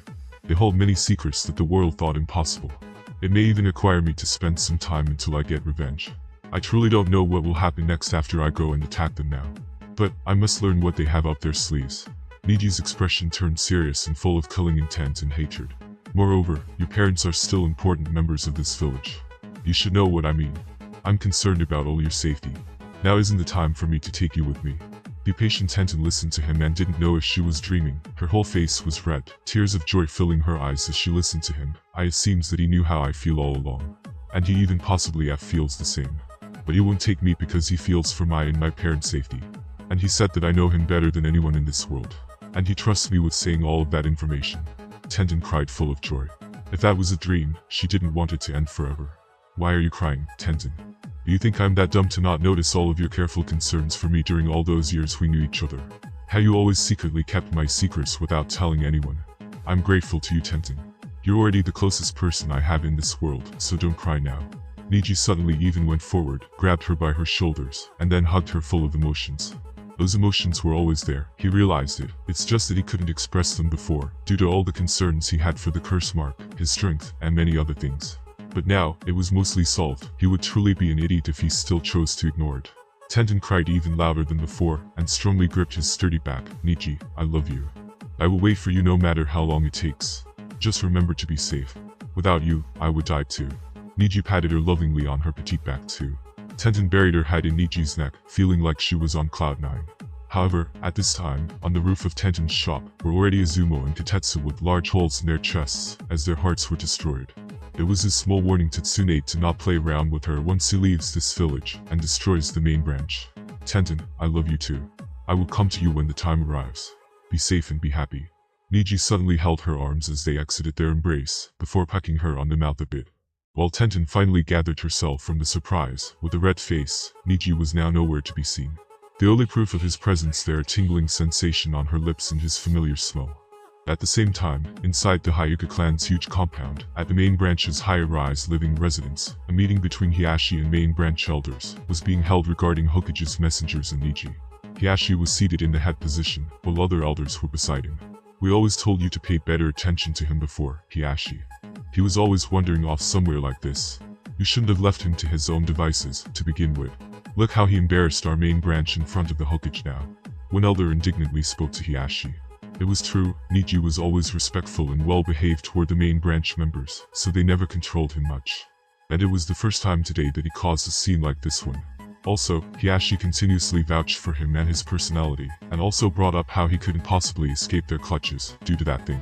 That thing that was about to be possibly awoken. Don't panic, Neji always likes to train somewhere alone. We're going to discipline him after he gets back and that's all. No need to exaggerate the situation and activate that thing uselessly. Hiashi was the next one to speak. They could probably locate Neji with that thing right away, due to the curse mark on his forehead. However, they didn't want to waste any of its precious energy on such matters. The other elders thought about it and also agreed, however they demanded a restricted punishment after he got back. Hiashi also sighed, and then gave 2 more days before they activated that thing in search of Neji. It was obvious that none of them had any fear of Neji's move. Therefore, it wasn't surprising that their meeting lasted for only about a couple of minutes. Everyone went on their own way. Their days were spent drinking tea, gambling, and chatting, while watching the rest of the side branch members from the high position of their building terraces, both literally and figuratively. Some of them also personally trained their offspring, just like Hiashi, who presently came to one of their numerous dojos. Hanabi was there training hard, and she instantly lunged into his embrace after he appeared. He smiled and patted her on the head gently. He had quite a contrasting attitude toward his 2 daughters. Hinata was currently away on some mission. However, just then, they suddenly heard a loud chakra-enhanced voice coming from the yard below. Everyone started hearing it, the whole Hyuga compound, and even some nearby buildings. I, Neji Hyuga, have been finally freed from the control of the Hyuga's main branch Shunjutsu, and have now come to wipe out all of you. No one will escape. I waited for this already for 16.5 years. Every day I dreamed of this. Now I regret the day you branded me with this slave mark, regret underestimating me, and accept your deaths. Neji spoke in a fast manner as he jumped inside the Hyuga clan compound with his 4th gate opened and closed in an instant with a thump. It was also something that he learned to do perfectly during the last 2.5 years. His hair fell behind him in a messy way, and his Tenseigan was already opened up, with Senju cells and those improved Otsutsuki genetics, my Senjutsu. Rotation range is around 25 meters, perfect to destroy this whole main branch building, without affecting the branch members, Senjutsu. Rotation. Neji gathered natural energy from around and quickly expelled it all outward. Hiashi quickly activated his Byakugan in shock, just to see a large rotational force of dark purple expelled chakra, coming towards the building where they, the main branch, lived. He immediately located Neji in the center of that chakra vortex, apparently wanting to activate the curse mark. However, in the next second, he was horrified. The curse mark failed to respond to him. Oh god, how did he awaken those eyes? Just what is happening? No, not good. I don't have enough time to activate that thing. I must protect Hanabi, at least, damn. Hiashi dreadfully activated his strongest rotation as well to protect himself and Hanabi. However, the others didn't have that luck. The main branch had a few dozen of people, unlike the whole Hyuga clan branch side which had hundreds of members. And those main branch members were usually really weak in strength. While he had a rotational ability of at least 10 meters, they had only 1 or 2 meters at most, and the people who even knew the rotation, out of them all, could maybe be counted on one hand only. Soon, the nearby side branch members looked stupefied as the whole main branch building quickly got destroyed by some kind of a giant purple vortex of chakra, with only ashes remaining of it then. Neji looked at the giant hull with the ruins inside the Hyuga clan compound, where once the main branch residence stood, in satisfaction while laughing a little. Checking over with his Byakugan, a dozen of the main branch members, young and old, died from the impact, and also got turned into stone from natural energy overexposure. His jutsu was now many times more potent than before. Only Hinata wasn't there out of those bastards, huh? Was she on a mission? Well, she doesn't matter. Neji still laughed, releasing all of his pent-up emotions from all those years. He remembered all of their faces individually. He was now ecstatic in the same way he was once he awakened the Tenseigan in the first place. The side branch members peeked with their Byakugans, not believing the sight in front of their eyes. Did Neji really just single-handedly destroy the whole main branch, with that strange rotation, something they thought was impossible even in their wildest fantasies before?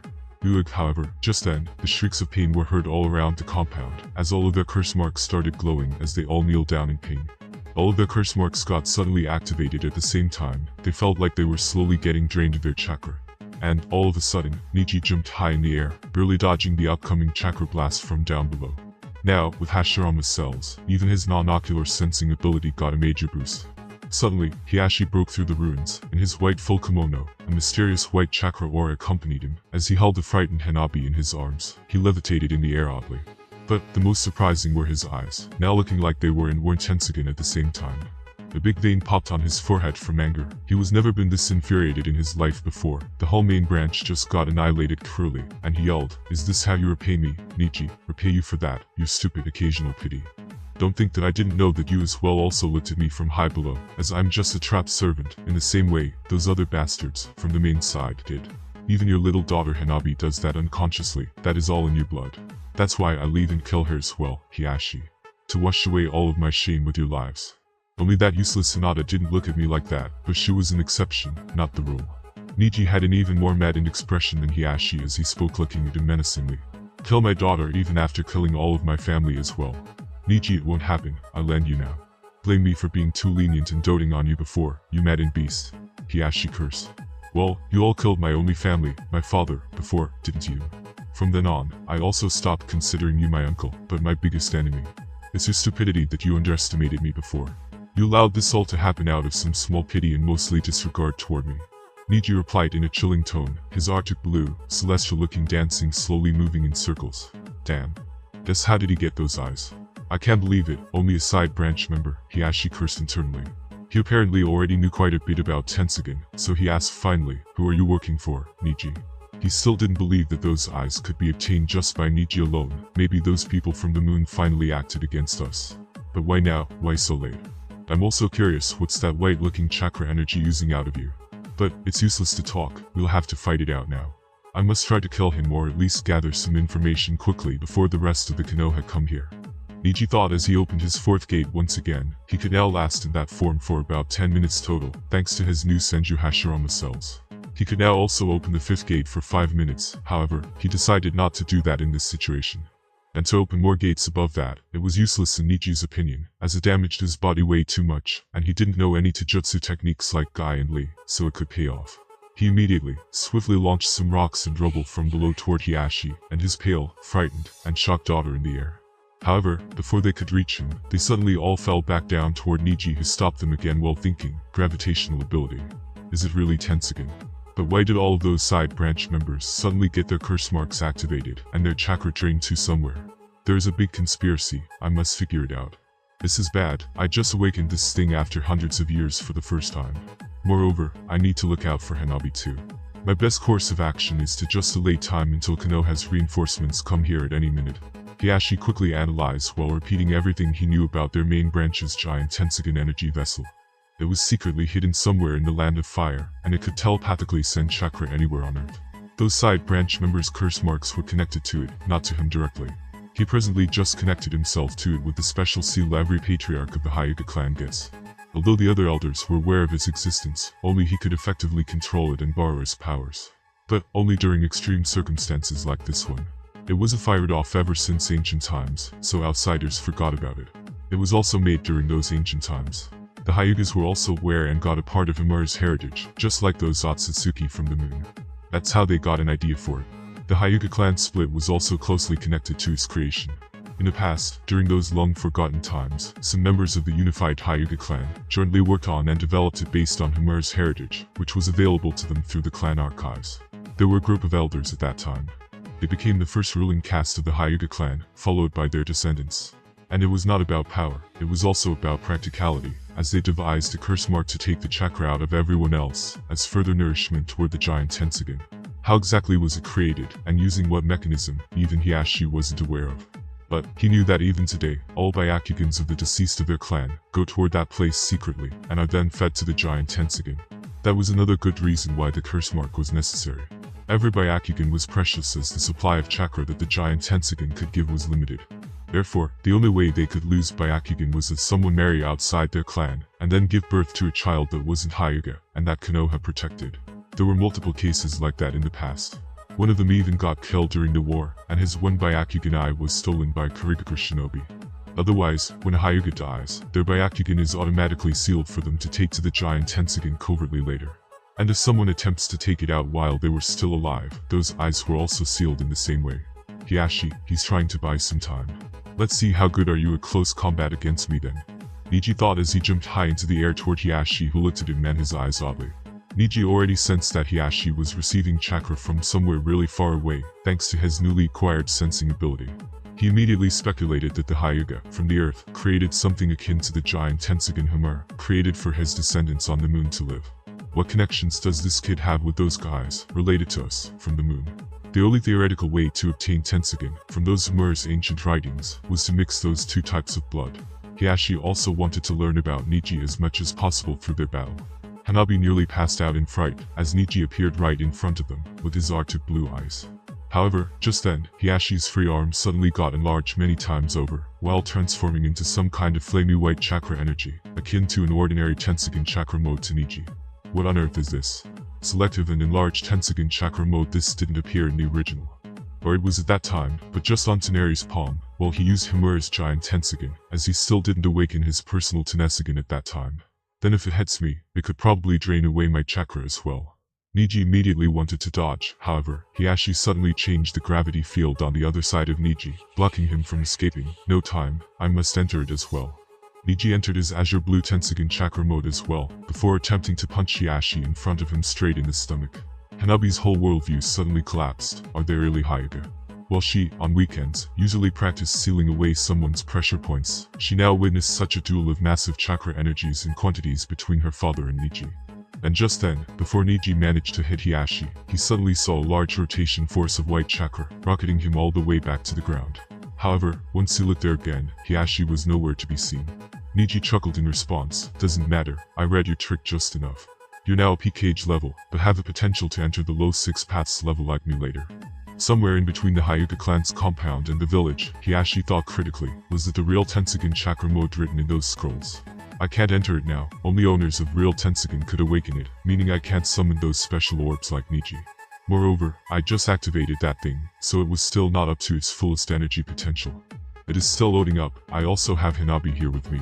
The best course of action for me now is to join forces with the village. Never, in a million years, did he think that Neji would somehow awaken that legendary Dijutsu.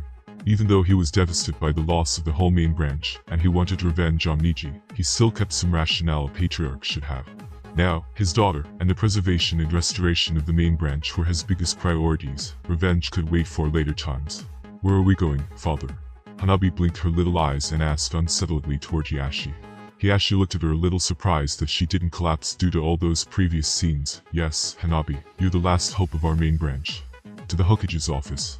Hiashi replied calmly.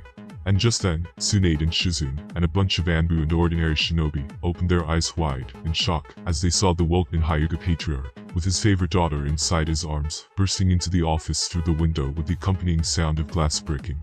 Tsunade previously gathered all of them here, after some people heard Neji's words near the Hyuga clan compound area, and then saw the accompanying chaos caused by a giant purple orb or chakra. Hiashi. Lord Hyuga. Everyone suddenly opened their eyes wide and explained in concern, however they were still wary of his sudden arrival. Hiashi quickly stood up and started speaking. Lady Hokage, everyone, I apologize for entering like this.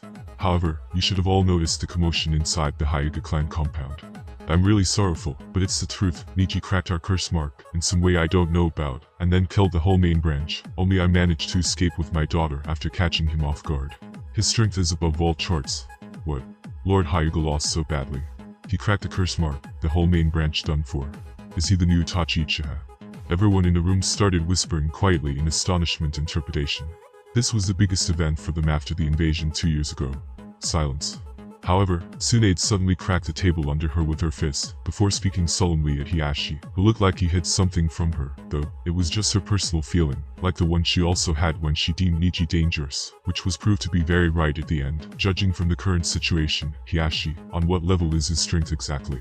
TSCK, smart woman, though I won't admit anything that is our clan's secret knowledge. Hiashi thought as he replied, still acting in fright. I don't know, however, he apparently has a new Jujutsu that isn't Byakugan. That's the only thing I managed to catch. His overall body metrics probably already surpassed many of the cage-level shinobi. He also had a weird rotation that could turn people into stones. That's how killed off all of the main branch. Hiashi clenched his fists, this time not acting. He was sure to plan revenge against Neji as soon as they force him out of the village. New Jujutsu that isn't Byakugan and it's unknown. Tsunade and everyone got stunned by this news. Hiashi, think carefully. Neji previously always had your clan's Byakugan. How could he suddenly get a new Jujutsu? Do you know anything more about it? Tsunade asked suspiciously. Maybe it's some kind of an upgraded version of the Byakugan like the Mangekyou Sharingan was for the base Sharingan.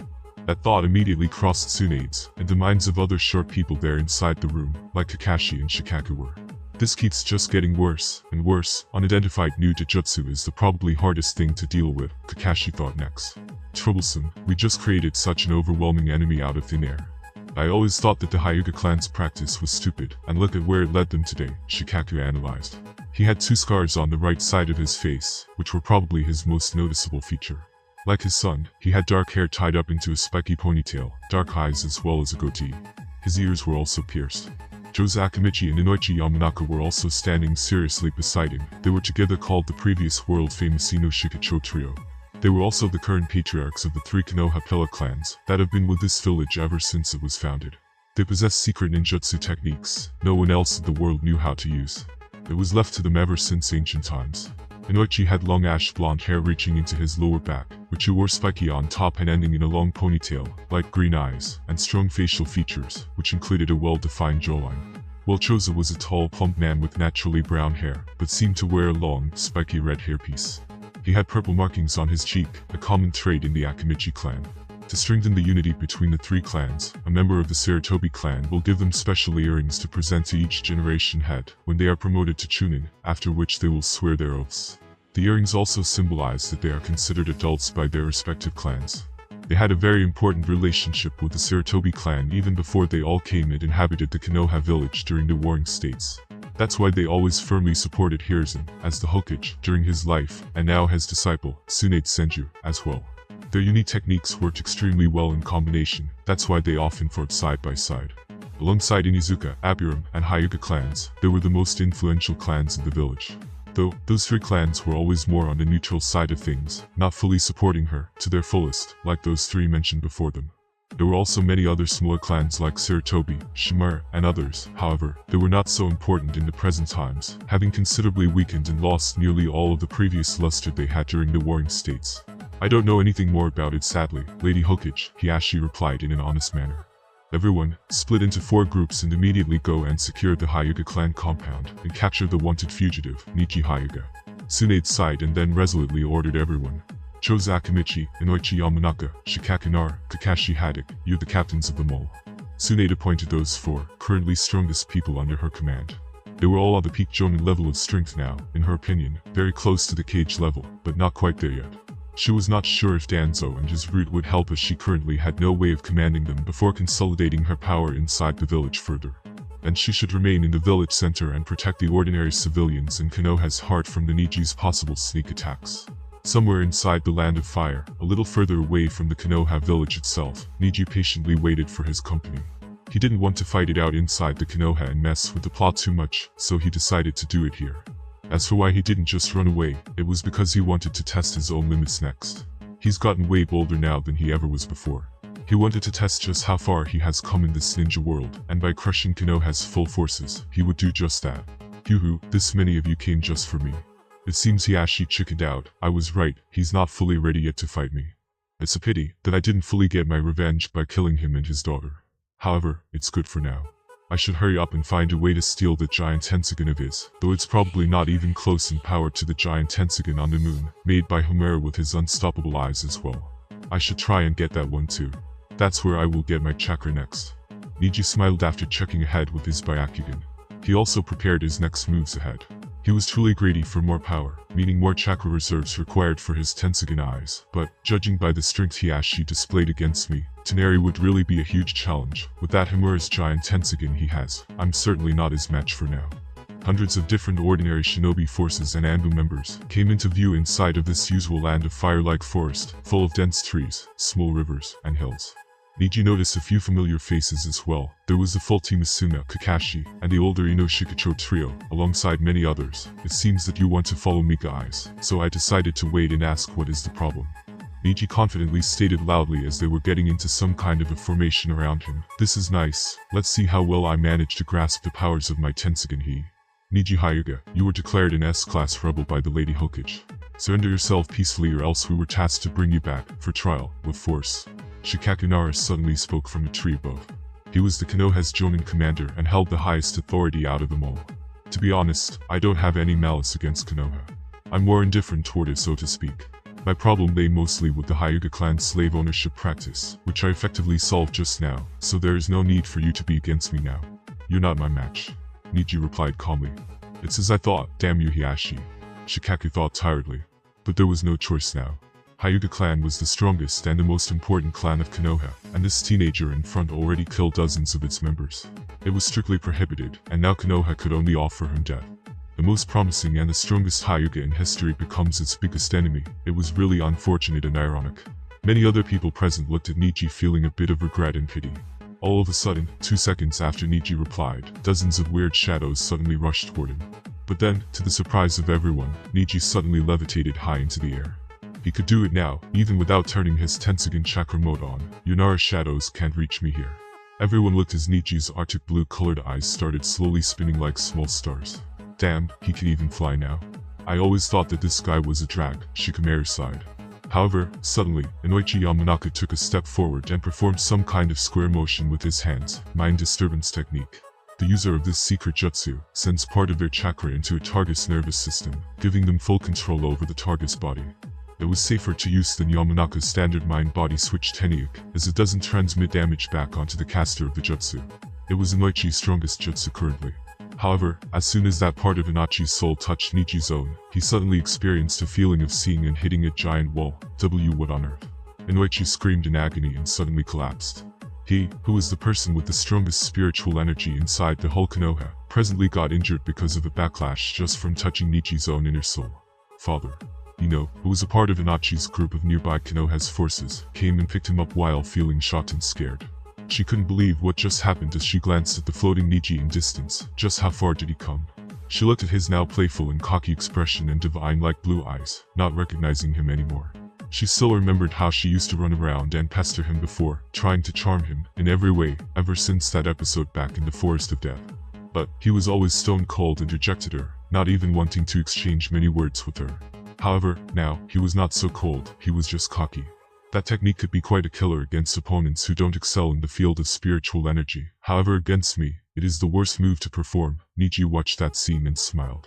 Damn, it was probably because of that strange taijutsu. No one of us is a match for him in spiritual energy. Moreover, our Nara shadows can't reach him so far above, Shikaku thought as he ordered all of the forces next. Yamanaka clan members, don't try and use your jutsu on him. We're going to use the full force against him next. And immediately after hearing him, everyone quickly prepared. Choji, this is not the battle you could participate in yet. This time, just watch and learn from me. Choza Akimichi said to Choji, who was standing right behind him and prepared to enter the action. Choji wanted to say something, but after receiving a stern gaze in response, he decided to shut up. Even though he looked stupid, he was still ashamed of himself because of such a huge strength difference between him and Neji, who was only 1 year apart in a generation. Even his father couldn't take him out alone. He then remembered how Neji always looked down on him before. Maybe, he was right. Choji clenched his fists a little, deciding to train even harder than before. Choza had a very large bow spear inside his hand, and a traditional Akimichi armored outfit and tattoos. It was previously decided that he would be the main attack force to take out the rebel. Calorie control. That was the Hijutsu utilized by the Akimichi clan, and it formed the basis of all their clan techniques. The technique granted the user the ability to freely convert the calories they store in their bodies into chakra, to be used in their unique fighting style, which ranges from expanding parts of, or their entire body. That's why the members of the Akimichi always like to eat in huge quantities, and why they, among others, own a chain of restaurants inside the Konoha. Super multi-size technique. In an instant, Choza went ahead as his body started expanding into a huge giant the size of a mountain. This is the trademark ability of the Akimichi clan.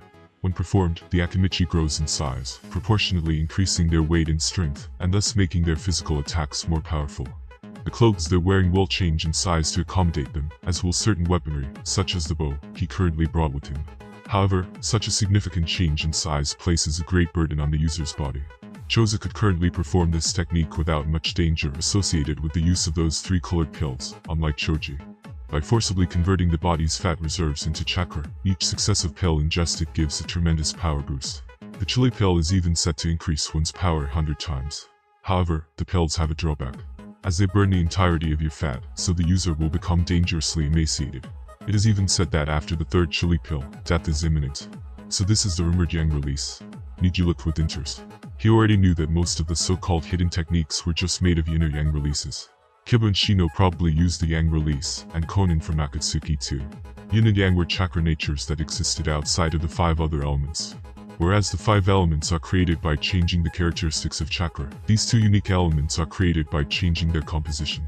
Chakra is made by mixing together physical energy and spiritual energy in equal amounts to fuel ninjutsu. So by changing the ratio of the energies being mixed together, it can create a different kind of chakra altogether like those 2. Yin release uses chakra, which is 2 parts spiritual energy and 1 part physical energy. It governs imagination and manipulates the spirit, creating form from nothingness to give shape to that which has none. Ninjutsu is an example of Yin release, as it uses Yin chakra to manipulate the chakra flow of the target's cerebral nervous system, allowing them to control the 5 senses, and alter their perceptions with illusions of all kinds.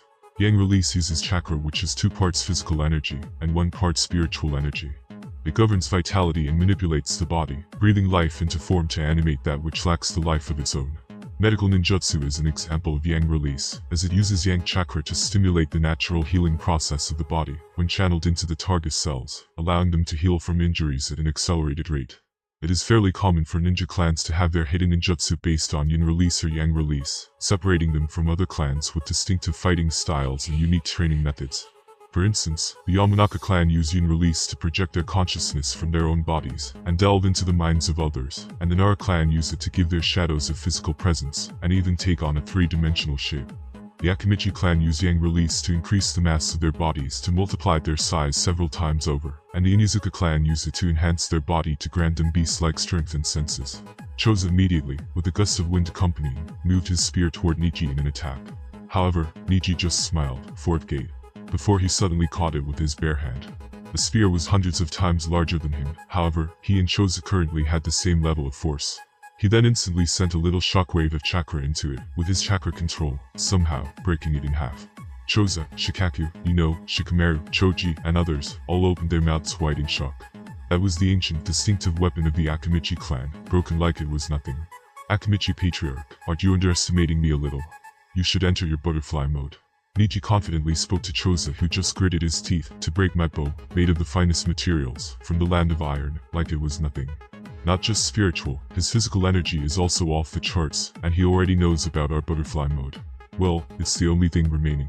The user of the butterfly mode could enter this mode by converting the calories of their body into chakra. The chakra, when visible, is shaped into 2 large butterfly wings that can be compressed into smaller wings. The technique uses an enormous amount of chakra. In this form, the user's combat ability is greatly enhanced, allowing the use of the clan's high-level techniques such as butterfly bullet bombing, and the ability to use the chakra wings to create gusts of chakra. Choza could currently enter this ability without the use of dangerous pills as well, but Choji still couldn't. Choza suddenly manifested humongous blue chakra wings on his back, before channeling all of that chakra toward his right arm, butterfly bullet bombing. When an Akimichi enters butterfly mode, fat in their body is converted into densely concentrated chakra. As the chakra leaks from their backbone, it becomes visible through friction with the shoulder blade, taking the appearance of butterfly wings. The Akimichi can then focus the chakra from the wings into their fist, allowing them to use this technique, a single punch to a target, with the Akimichi's full weight placed behind it. The Akimichi's natural strength, combined with the sheer amount of gathered chakra, makes this punch devastating, and capable of fracturing the ground. Cho's right arm suddenly glowed in blue. This is way better. You are the strongest person out of the last generation's Ino Shikacho, it seems, and probably even on a Hokage level, Neji smiled. In this form, he couldn't confidently take that powerful attack head-on, but the most Akimichi lacked was speed, and he would now show it to him. However, just before he moved from his position, he noticed 3 different presences jumping toward him from the ground, as if attempting to isolate him from all 4 directions next. This is stupid. He immediately launched his Senjutsu rotation to deal with them. However, before he managed to petrify them all, he suddenly saw Choza's arm stopping in motion as he fell back to dodge, and the three people that attacked him from behind, Kakashi, Asuma, and Hyuga of Anbu, suddenly turned into smoke. Yes, even Neji's Byakugan and Senju Cell sensing can distinguish shadow clones from real people. It was one of the most amazing abilities created by Tobirama. Now, after seeing Neji's giant rotational force finalizing, Shikaku suddenly yelled to all the forces. Immediately, Neji saw many different elemental and special ninjutsu attacks coming toward him, as well as sneaky kunai and shuriken from all sides, enveloped in various poisons and explosive tags. Ninjutsu was launched by Konoha's ordinary forces, while weapons dripped in poisons and marked with explosive tags by Anbus present on the scene. After all, Anbu members were generally on Chunin level of strength, as they mostly specialized in espionage, assassinations, and similar things. Senjutsu rotation had a cooling period of at least 10 seconds before it could be used again, due to the danger natural energy always presented. Previously the cooldown was even 20 seconds, however with Senju cells, it was shortened to half of that. So, this time, Neji could only stop all the incoming attacks with his Tenseigan's ordinary gravitational ability, and he promptly did just that. Shikamaru and Shikaku both suddenly opened their eyes, so, this previous attack has a cooldown. They prepared to determine the duration of the cooldown next as well, because any info on Neji was good. Even if Neji manages to escape, then at least getting some info on him was necessary. Everyone around lit in shock, as Neji not only managed to stop the attacks, but then forced most of them back into their positions. So, they could only move to escape or shield themselves. However, they soon noticed that Neji even changed the trajectories of their attacks in different ways. Yes, Tenseigan had complete control of gravity, while Rinnegan could only pull and push. And depending on the scale of attack use, it had different cooling periods. This one was also 10 seconds.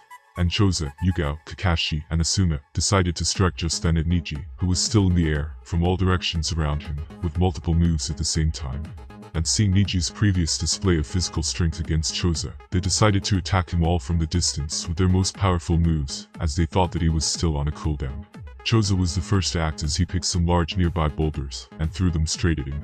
Hyuga launched an arsenal of kunai toward Neji, and then summoned and sent 2 shadow clones in addition, toward Neji, both performing 2 secret kinjutsu techniques, at the same time, in the air, Dance of the Crescent Moon. Hazy Moon Night, the first move makes it so that as they move towards their target, the clones usually leap through the air in a formation reminiscent of the crescent moon, hence the name. Because all the attacks are meant to simultaneously come from a blind spot, targets can't reasonably defend against all of them. Moreover, because of the power behind the strikes, if even one of them lands successfully, the target is likely to be fatally wounded. And the second technique creates similar afterimages, however, now just with their swords in a circular motion, leaving a trace of afterimages behind, which befitting to name, mirrors that of a moon. She performed it all masterfully in a few seconds without much thought. Not bad, really an elite jonin. Neji nodded as he watched the myriad of different motions in front of him. And as he had no kinetic vision ability like Sharingan users did, he couldn't figure it all out. It looked almost like some kind of version of Genjutsu, fusing those two styles perfectly together. On the other side, Asuma also launched 2 long-range attacks as well, Fire Release. Ash Pile Burning, the user of this jutsu spews a stream of chakra-infused gunpowder from their mouth, which surrounds the region. As the gunpowder is composed entirely of ash, it stays in the air around the victim like a cloud, which can be used as a smokescreen. After surrounding the enemy with the ash, the user can ignite it with a flint placed on their teeth beforehand to create a spark, resulting in a violent explosion, burning the enemy. And next, Asuma also summoned a shadow clone of himself to attack Neji up close. The clone fired up his trench knives made of special chakra-transmitting materials from the Land of Iron. It then also extended it further with sharp wind chakra. Asuma Sarutobi, a standard elite Jonin level ninja. Neji looked at his moves and thought quickly. Asuma was a former member of the 12 Guardian Ninja. He was quite rebellious against his father when he was young, so he escaped there to get away. That was a small prestigious group of elite shinobi that served and protected the daimyo of the Land of Fire as his personal bodyguards, permanently living in the imperial palace with the royal family. They would constantly remain by the daimyo side to provide protection from any enemy or misfortune, no matter where they might be. And finally, Kakashi launched a shadow clone at Neji, who performed Chidori, while he used his Lightning Hound. The hound is highly fast, and its movements are unpredictable, making it very difficult to avoid. As the Kakashi's hand remains connected to the hound by a cord of lightning, adjusting the amount of chakra used for the technique allows him to freely manipulate its speed and range. While Chidori was an S-rank close range, nature, and shape transformation technique. Nature transformation was one of two necessary components for creating or modifying a technique, the second component being shape transformation. While nature transformation changes the properties of the chakra into one of the 5 basic chakra natures, shape transformation changes the actual form and movement, altering its abilities. The 5 basic natures are the 5 elemental chakra natures, which are the foundation of all elemental ninjutsu. They are so vital to the shinobi lifestyle that each of the 5 great shinobi countries is named after one of the 5. Each element is naturally weaker than and stronger than another one of the elements. The ultimate example of shape manipulation is the Rasengan, which is described as shape manipulation that has been taken to the highest possible level. The Rasengan relies heavily on chakra control, and does not require the use of hand seals. Kakashi modeled his Chidori after it. And regarding nature transformations, in general, every person's chakra has an affinity towards one of the 5 basic nature transformations. Affinity can at times be genetic, or at least common to a particular family. Most members of the Uchiha clan have an affinity towards the fire nature. One's affinity can be determined using pieces of paper made from a special type of tree that is grown and fed with chakra. Nature transformation users could also borrow the elements around them in nature to try and save their chakra in that way, so as to not create it from the thin air. Every element also had a counter-element it was especially weak against, or an element it performs better against. Shinobi have an easier time learning to create and control a chakra nature that matches their affinity, although even then it may take a number of years. Shinobi are not limited to the nature they have an affinity for, and it is in fact common for Jonin to have mastered 2 natures. Although it is technically possible to master all 5 natures, it is very rare because of how all individuals are naturally less inclined to certain elements, requiring much more training. Third Hokage was one of the few who managed to master jutsu in all of the 5 natures, and even use them in combination. Kakashi, at this time, is maybe already aware of his Mangekyou Sharingan and Kami, however, he still isn't confident to use them. Without it, he is only a peak Jonin. Neji looked at him with interest. Well, to break this onslaught, coming from all directions, is impossible, as my cooldowns still are down. It all happened in a few short seconds. Neji thought and decided to end this showdown already with pure might, and show them something extraordinary next, Tenseigan Chakra mode. Everyone in the forest looked in astonishment as Neji's whole body suddenly turned into some kind of flamey, azure blue chakra form. And not just that, Neji instantly vanished from his previous place. He dodged all the attacks in some way, and then appeared higher than he was before, eclipsed by the sun. He spoke, "Everyone, I already entered the realm of demigods, the 6 paths realms, it's what I named it. There is no point in struggling against me. Showing you this form is my thanks to you for giving me so much fun and practice. I won't kill any of you, for the good old times, and as a show of goodwill to your Hokage. Go and tell her that she should just give up on me, as you all have more important things to deal with it. You would just die pointlessly against me." Neji spoke powerfully, before glancing at Kakashi, Shikamaru, and Ino, for some reason, and disappearing.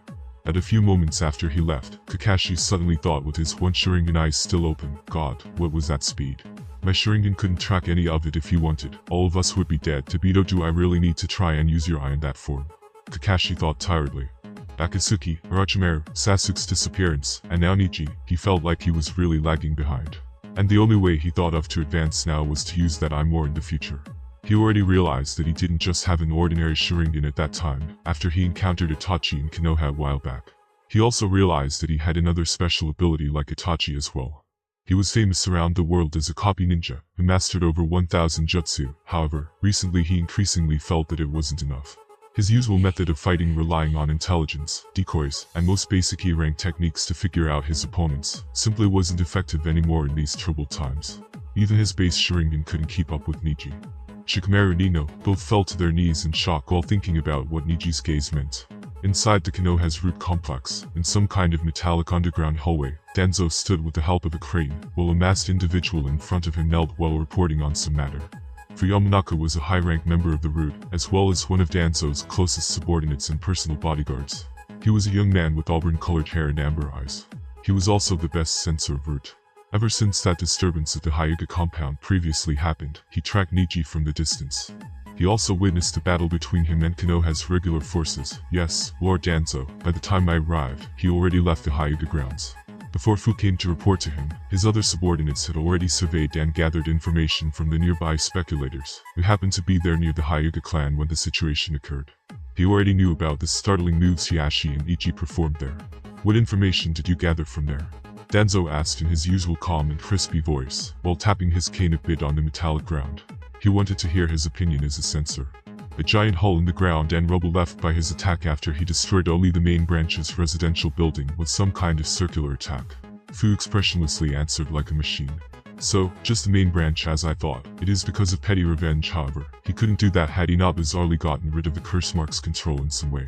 But, how did he do that? Is it because his Byakugan evolved into some kind of a new form, so the Junjutsu couldn't bind to him anymore? Mangekyo Sharingan, are the Hyuga really the same? Danzo got deep into thought. He now really regretted he didn't place more attention on Neji before. In his mind now, Neji was even stronger and more dangerous, and more talented than Itachi Uchiha. The unknown was always the most dangerous, in Danzo's mind, and unlike the Mangekyo Sharingan, there were literally no records or stories about Neji's mysterious new blue-looking Taijutsu now. Danzo knew just how unconquerable was Hyuga's main branch Junjutsu, having spent decades trying to crack it and steal some of their Byakugan for his own subordinates. He was simply a beginner in Junjutsu in comparison to that. His own Junjutsu fell far below that, and he was a master on his own. So, in his opinion, there was no way that young Neji could break it in that way. The only explanation Danzo could come up with was that he simply didn't have a Byakugan anymore to begin with, and that's why he wasn't bound to it anymore. And another logical conclusion that presented itself was that his Byakugan evolved into those new star-like eyes. Danzo's arm holding the cane suddenly started twisting in excitement a little bit, countless new possibilities of research crossing his mind. Hyuga clan, Hiashi Hyuga, I will figure out what you're hiding. Previously, he dropped his plan to deal with Hyuga after Tsunade snatched his Hokage position. Therefore, he first planned to deal with her, take her position, and then strangle Hyuga's. However, this new information, that mysterious new Taijutsu, put them on the same level of priority. Hyuga was a clan many times older than his Hamura clan. It was said that during the ancient times it was even faintly close to Uchiha and Senju clans. Moreover, they were the only other clan, besides Uchiha, to hold such a strong Taijutsu in their blood. Therefore, this new development didn't shock him too much. At that time, Hiashi already run away from Neji. Danzo already knew how he escaped to Tsunade.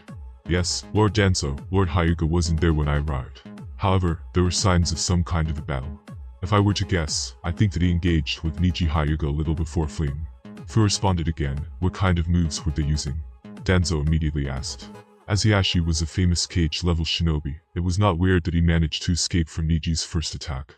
I apologize, but I couldn't discern that, Lord Danzo. However, I sensed that the attack he first used once he arrived there, that purple-like orb of rotational energy the nearby spectators described, contained natural energy in it. And moreover, it greatly resembled Orochimaru's own Senjutsu chakra in some odd way. Fu replied, but even he suddenly furrowed his brows a bit in surprise. Due to extensive dealings Orochimaru and Danzo had in the past, he was indeed familiar with his chakra. Orochimaru, yes, how could I forget him? There is no way that they aren't involved in some way. Danzo clenched his crane a little, feeling envious that Orochimaru probably knew more about that new Taijutsu than him.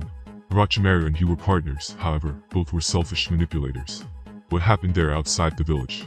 Danzo asked next. He then heard Fu recalling the whole process in which Neji easily overpowered everyone, but then left them alive, to which Danzo snorted. The reason his root didn't act against Neji was that he wanted to see Tsunade's main forces weakened, not to mention that he did a very good job by weakening the Hyuga clan previously. That was a very helpful observation, Fu. You can go back now. You are tasked to keep an eye on the Hyuga clan, especially Hiashi Hyuga, 24/7 from now. However, be careful not to get spotted, and once you see something suspicious, report it to me immediately. Yes, Lord Danzo, Fu responded and vanished from his place in an instant. Sensors usually held a far greater range than Byakugan holders, therefore, Danzo wasn't worried that Fu would be spotted by him. Everyone can perceive chakra. Ordinary people aren't even aware of it, just like the chakra that flows through their own bodies, but ninjas hone that perception in training, so that as long as they are close enough, they can feel chakra. This can be vital for detecting nearby enemies, incoming techniques, the influence of Jinjutsu, or even when someone is transformed. They can even differentiate between people through the unique pattern or signature of their chakra, like with fingerprints. Unfortunately, the average shinobi can barely feel chakra outside of their immediate proximity, and it works best when physically touching the person or object. They can only feel it from a distance when it exists in large enough volumes, such as ninja raising their chakra level to extremes, the clash between powerful enemies, or a large-scale battle of shinobi. This perception is also why people can feel killing intent of another individual. Killing intent is one's desire to harm or kill being projected through their chakra into their surroundings towards the chosen target to incite fear with its threat. This can paralyze the victim, encourage suicidal impulses, or even make them so afraid that they hallucinate their own death. The greater the malice and more powerful the individual, then the greater the psychological effect it can have on the target. And not even seasoned jounin are entirely immune to this fear. Sensors are the small selection of people gifted with an innately superior level of chakra sensitivity. They do not just passively feel chakra, but can consciously sense it far beyond what most shinobi are capable of, both in distance and detail. They can pinpoint someone's exact location, differentiate between people by their chakra, judge how powerful someone is, recognize changes in chakra level or its absence, divine a person's nature, and even identify their family or native country. The extent to which a sensor can detect chakra depends on the individual's talent and skill, rather than everyone having an equal level of ability.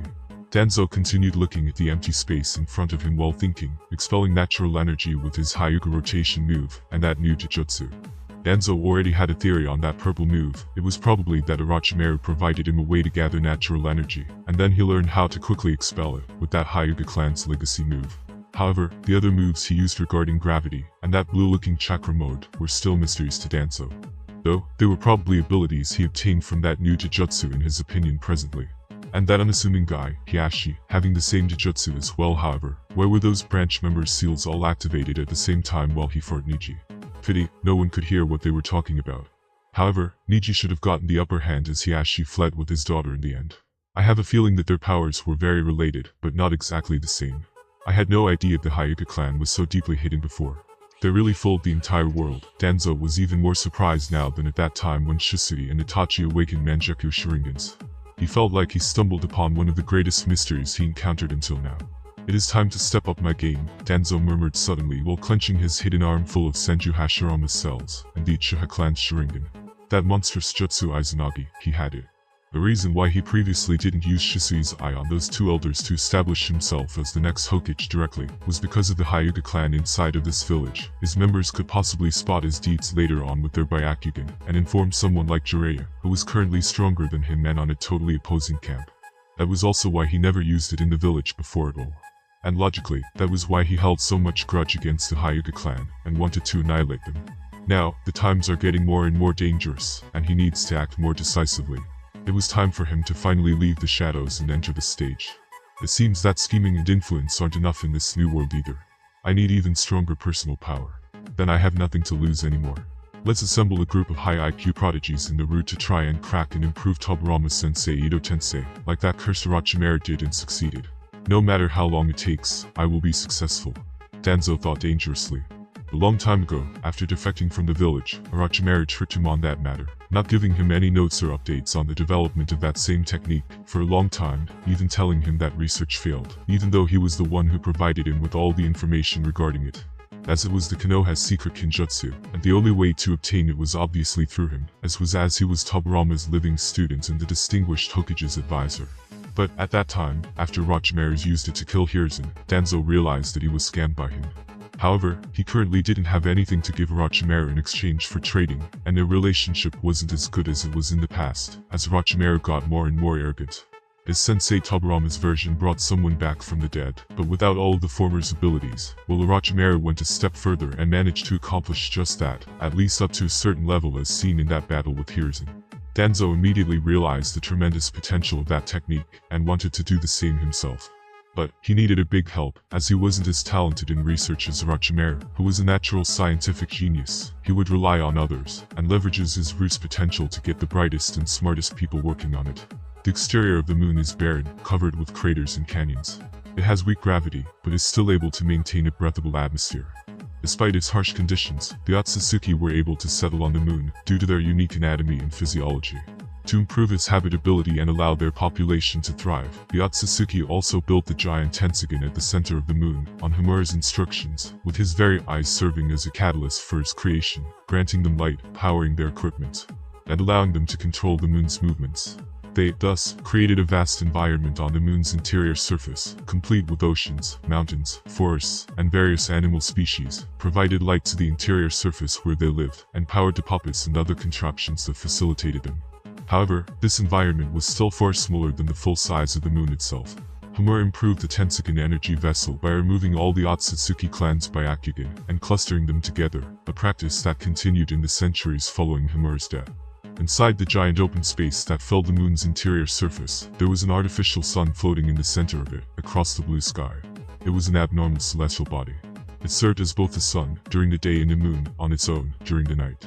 But inside that artificial sun was even more secret open space, this time filled with yellow like dark clouds and atmosphere. A majestic old-fashioned castle stood at the top of the crescent moon sphere. What looked like a crescent moon was coming off of a spherical center. Another round celestial body was floating into hollow space in the middle. In one of the many rooms of the castle, in a room by a fireplace, a stunned person was sitting on a large noble-like armchair. His name was Hamura Otsutsuki, and he was the sole survivor of the Otsutsuki clan's family on the moon. He was born into the Otsutsuki clan's branch family, leading to his eyes being sealed within the energy vessel at birth. In place of vision, he learned to sense the world around him instead.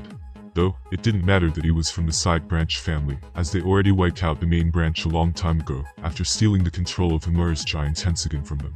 He had pale skin, shaggy white hair, attractive facial features, and 6 Magatama designs tattooed on his collarbones to resemble a necklace.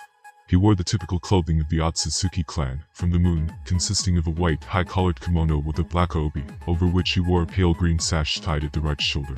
Tsunade carried hatred towards mankind for weaponizing chakra, and plotted, for a long time already, to destroy humanity as punishment, a goal that the branch family desired for 1,000 years. He thought that mankind abused the teachings and the gift of chakra of the Hamura Otsutsuki and should be destroyed for it. As the last member of his clan, he plotted to bring the moon down to Earth and destroy it in a large collision. After the world got destroyed, he would then make it anew with his designated pride, Neji Hyuga. He was in love with her since he and his father visited the Hyuga clan on Earth while the man was still alive and when he, himself, was a very young boy.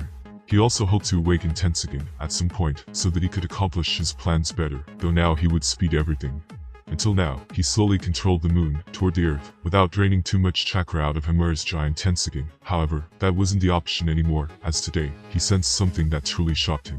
Someone, down on Earth, awakened the Tenseigan before him, and not only that, someone else created a replica of his own giant Tenseigan down there as well. He was flabbergasted and infuriated at those lower beings.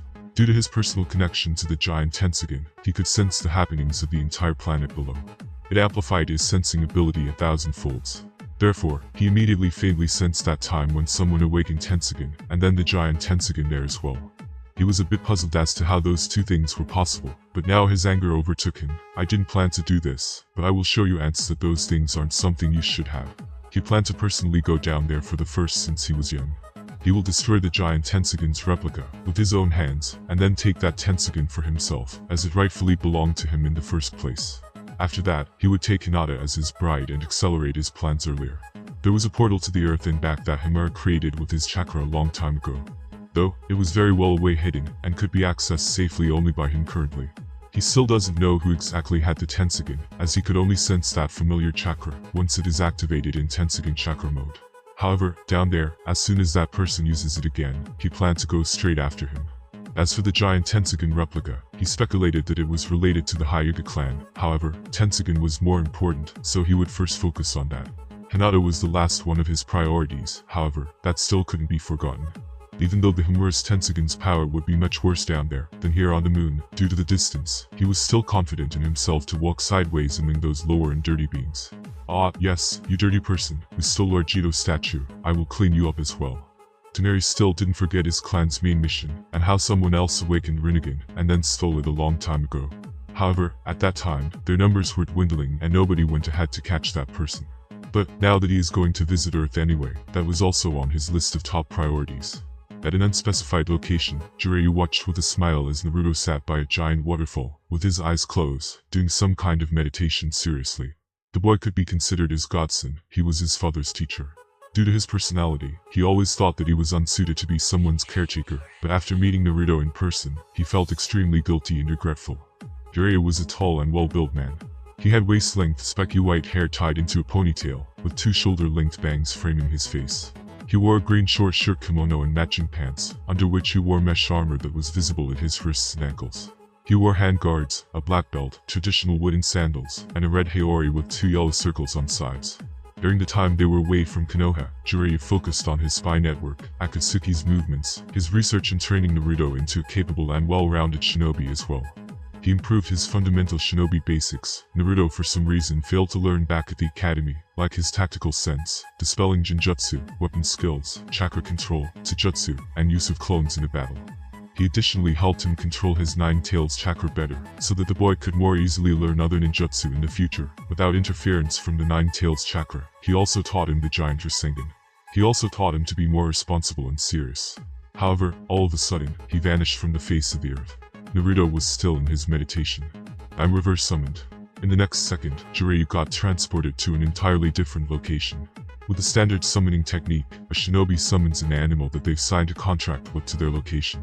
The reverse summoning technique does the opposite, allowing an animal to summon a shinobi that has signed a contract with its species to its location. Tokusaku, Shime, you summoned me. Jiraiya looked around at the familiar environment curiously. Two very small toads stood in front of him. They were all on the legendary Mount Maiboku now.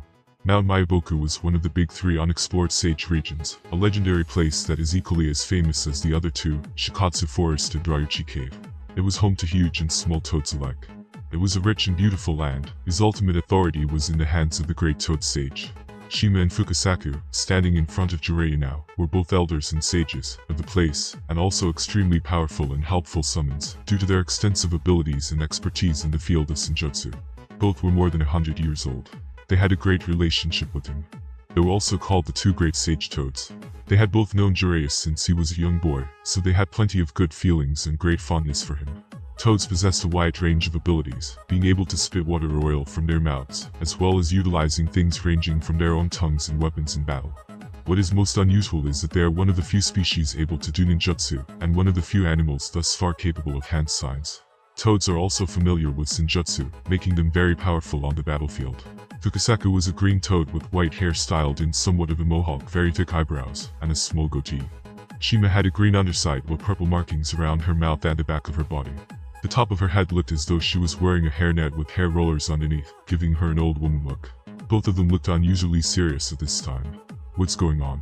Noticing their irregular expressions as well as how hastily they summoned him this time, Jiraiya also turned serious and asked with concern.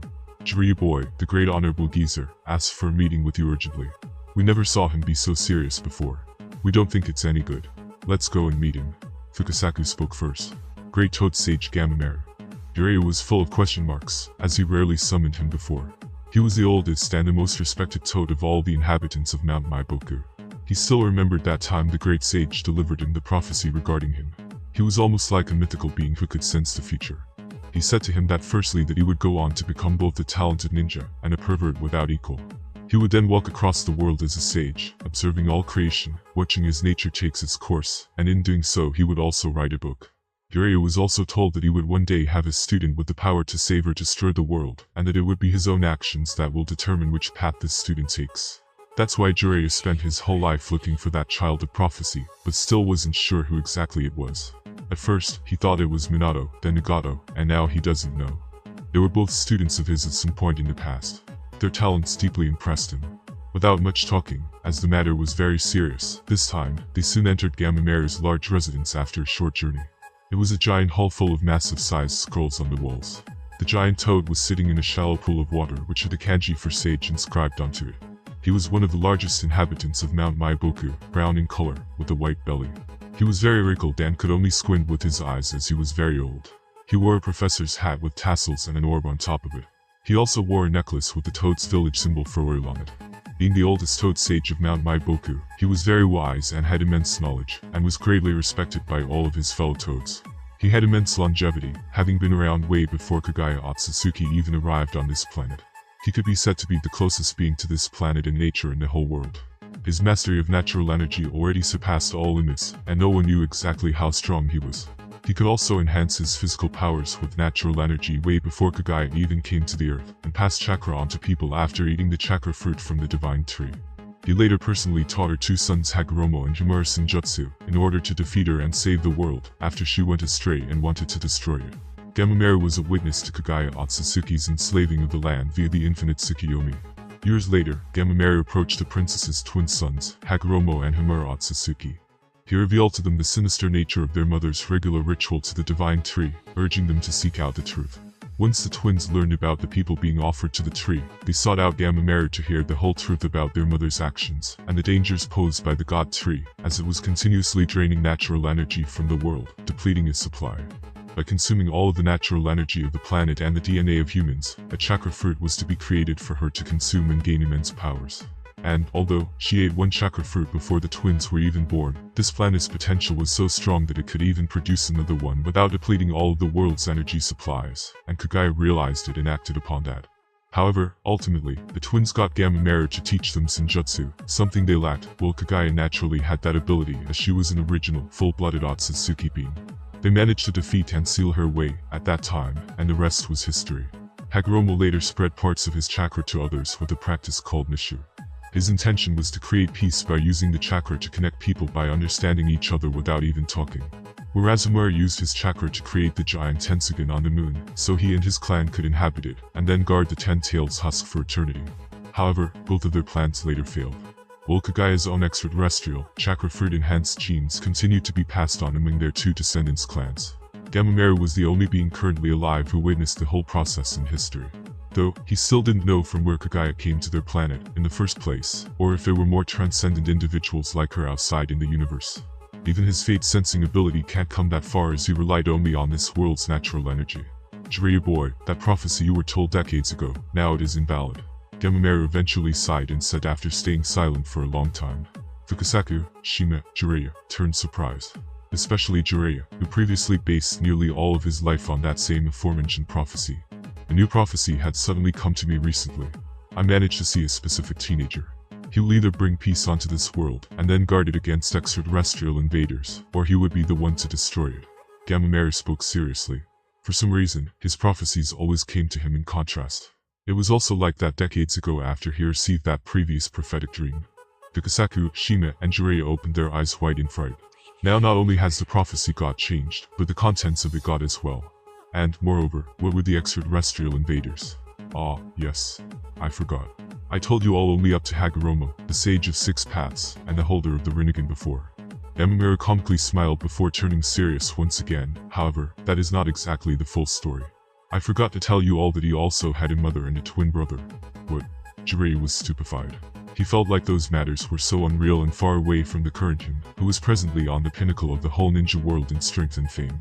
Gamamaru then told them everything he knew about Kagaya Otsutsuki, the God Tree, 10 Tails, Jito Statue, Chakra Fruit, Hagoromo, Hamura Otsutsuki, the Moon, and all of their descendants. Jiraiya and the 2 elder toads fell dumbfounded after hearing everything. They felt like they were small ants in front of all that knowledge. However, as they knew Gamamaru's background, they still believed him. It's just that they felt so insignificant in front of everything they just managed to hear. Just like Hagoromo had Rinnegan, his less-known twin brother Hamura had Tenseigan, an equally powerful Dojutsu, and I think that I saw a teenager with that Dojutsu in my prophecy. He will either bring peace and fight off those invaders from the starry sky, or he would be the one to destroy the world before them. Gamamaru finally finished the introduction. He now appeared comically tired. After a long time, Jiraiya finally sighed, his brain overloaded with information. And what does Tenseigan looks like? For Rinnegan, you showed me a picture on a scroll back then, remember? Gamamaru smiled in response, and then he took one of the giant scrolls from behind him, opening it, and then throwing it straight at the ground near the feet of stunned Fukasaku, Shima, and Jiraiya. As he didn't know the exact abilities of both Tenseigan and Rinnegan, he could only show them the appearance he remembered from his time when he knew those 2 twins Hagoromo and Hamura. They opened their eyes wide in amazement as they looked at that bright blue Dojutsu with almost a sun-like appearance. It looked like it was full of unsolved mysteries, and it seemed overpowering. But, why didn't you tell me about this sooner? Don't tell me you forgot. It was a rhetorical question, of course, as all 3 of them now fathomed comically, but now fully believed his story after seeing that ancient, precise drawing on the scroll. He told them only about Hagoromo before. It was a long time ago, Jiraiya boy. That guy Hamura. He was a little proudful but had a good heart. Gamamaru smiled a little as he remembered his long-forgotten interactions with him. Jiraiya sighed at that. Well, at this time, it is great that I'm not involved with the prophecy. It was such a heavy burden all those years.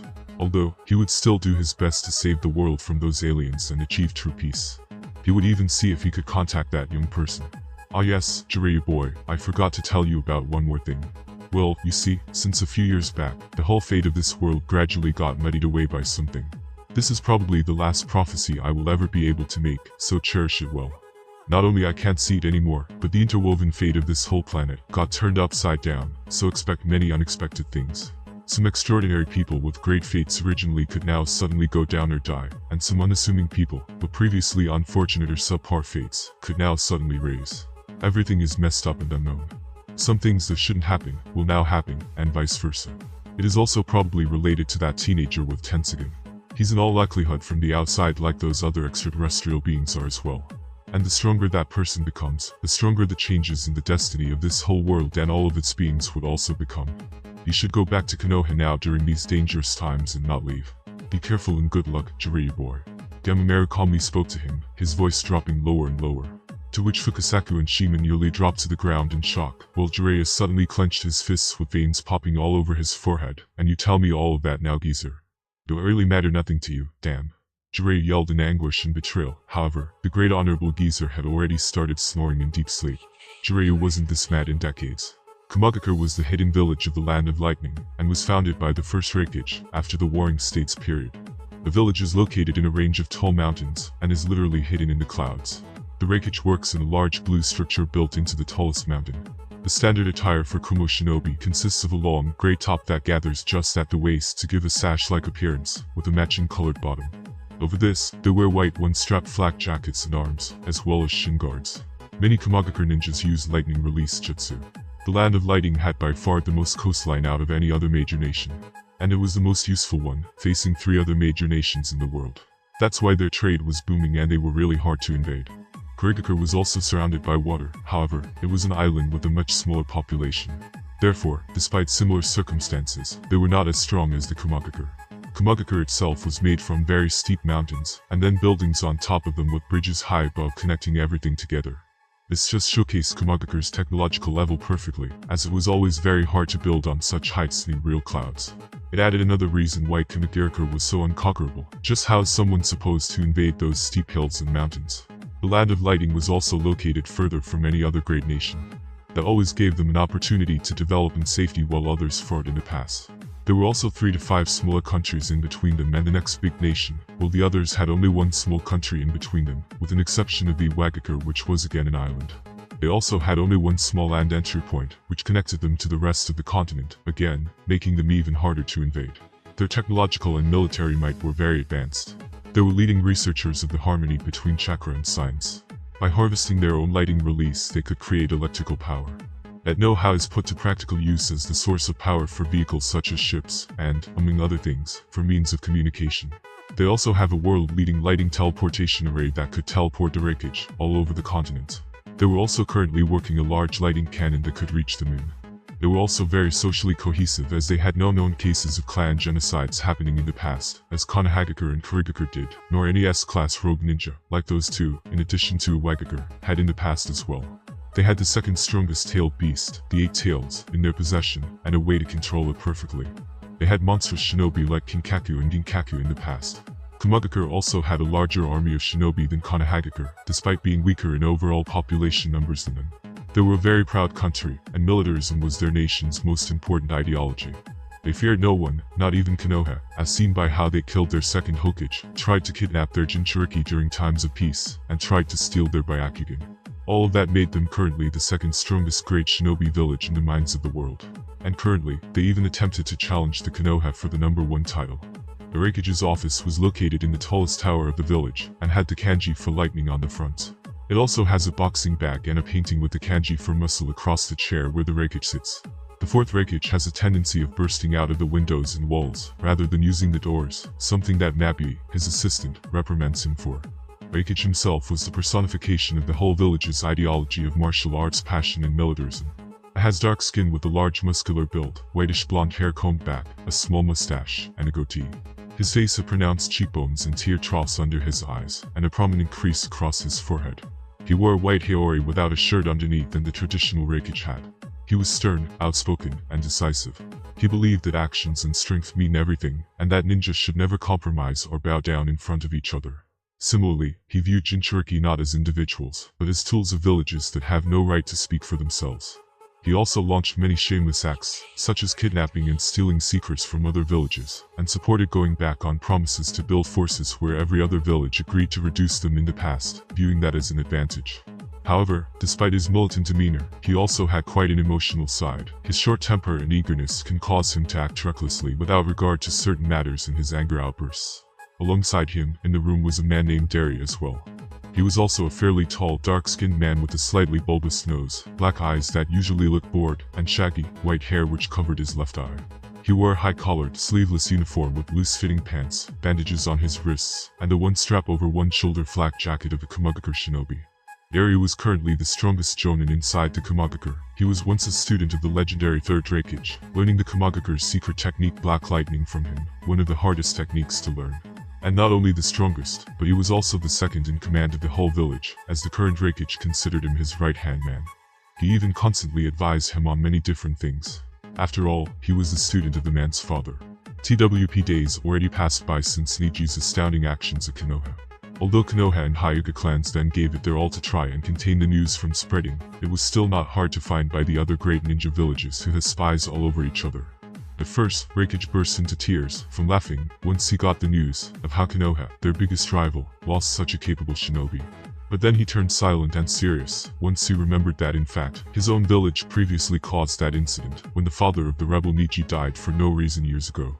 Out of fear for potential revenge by such a declared S-class shinobi rebel, the fourth Raikage called in Deri, his closest subordinate and the man who also had a fateful encounter with Neji Hyuga. Deri, just how was he strong Hyuga when you lost to him?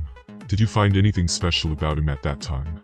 Fourth Raikage sighed and eventually asked the stunned younger man who sat across from him, after finishing telling him about that incident inside of Konoha as well. Previously, during a mission, the two of them clashed one-on-one and Deri lost and had to flee. It left quite a profound impact on him as Neji was more than 10 years younger than him at that time.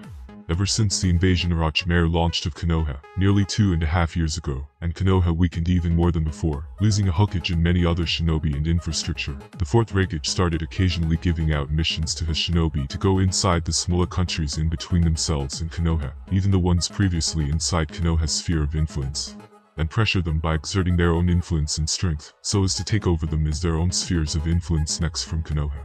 They felt like they deserved it as their village's ideology was always that the bigger fist spoke in the ninja war, and they had the stronger one than Konoha at that time, thanks to both their development and Konoha's weakness.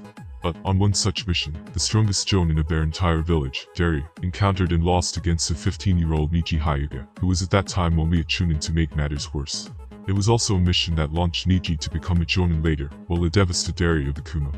He could barely flee for his life at that time, or else he would have died dried in that small country. At that time, Deri was already a middle cage level shinobi, so both he and the Raikage knew at that time that Neji was at least a late cage level ninja. It was also part of the reason why they decided against an invasion of Konoha as well. They had overall numbers, but not enough elites. They were shocked once again at Konoha's speed of producing geniuses over and over like a factory. Konoha was the strongest country in the world in regard to elite ninjas without a doubt. Therefore, from then on, after experiencing such shame, with the blessings and a lot of free time given by Raikage, Deri started working day and night, attempting to do the impossible, and create the Black Lighting Release Chakra mode. Something that no Kumo ninja previously managed to do, not even the previous Raikage, not even the third Raikage, one of the strongest beings in history. No, at that time, he was nearly not as powerful as your report stated. Such a speed of growth, I'm shocked, Deri replied despondently. I'm getting further and further away from him, not any closer. Ever since that time, even without Neji knowing, he considered him his first rival and the target to surpass. After all, Deri was personally trained by the strongest Raikage in history, the third Raikage, and he never knew any defeat once since he was little. He was always undefeated. I still didn't master the Black Lighting Chakra armor, even for a little bit. Deri clenched his fists. I agree. And we shouldn't rejoice at Konoha's misfortune now.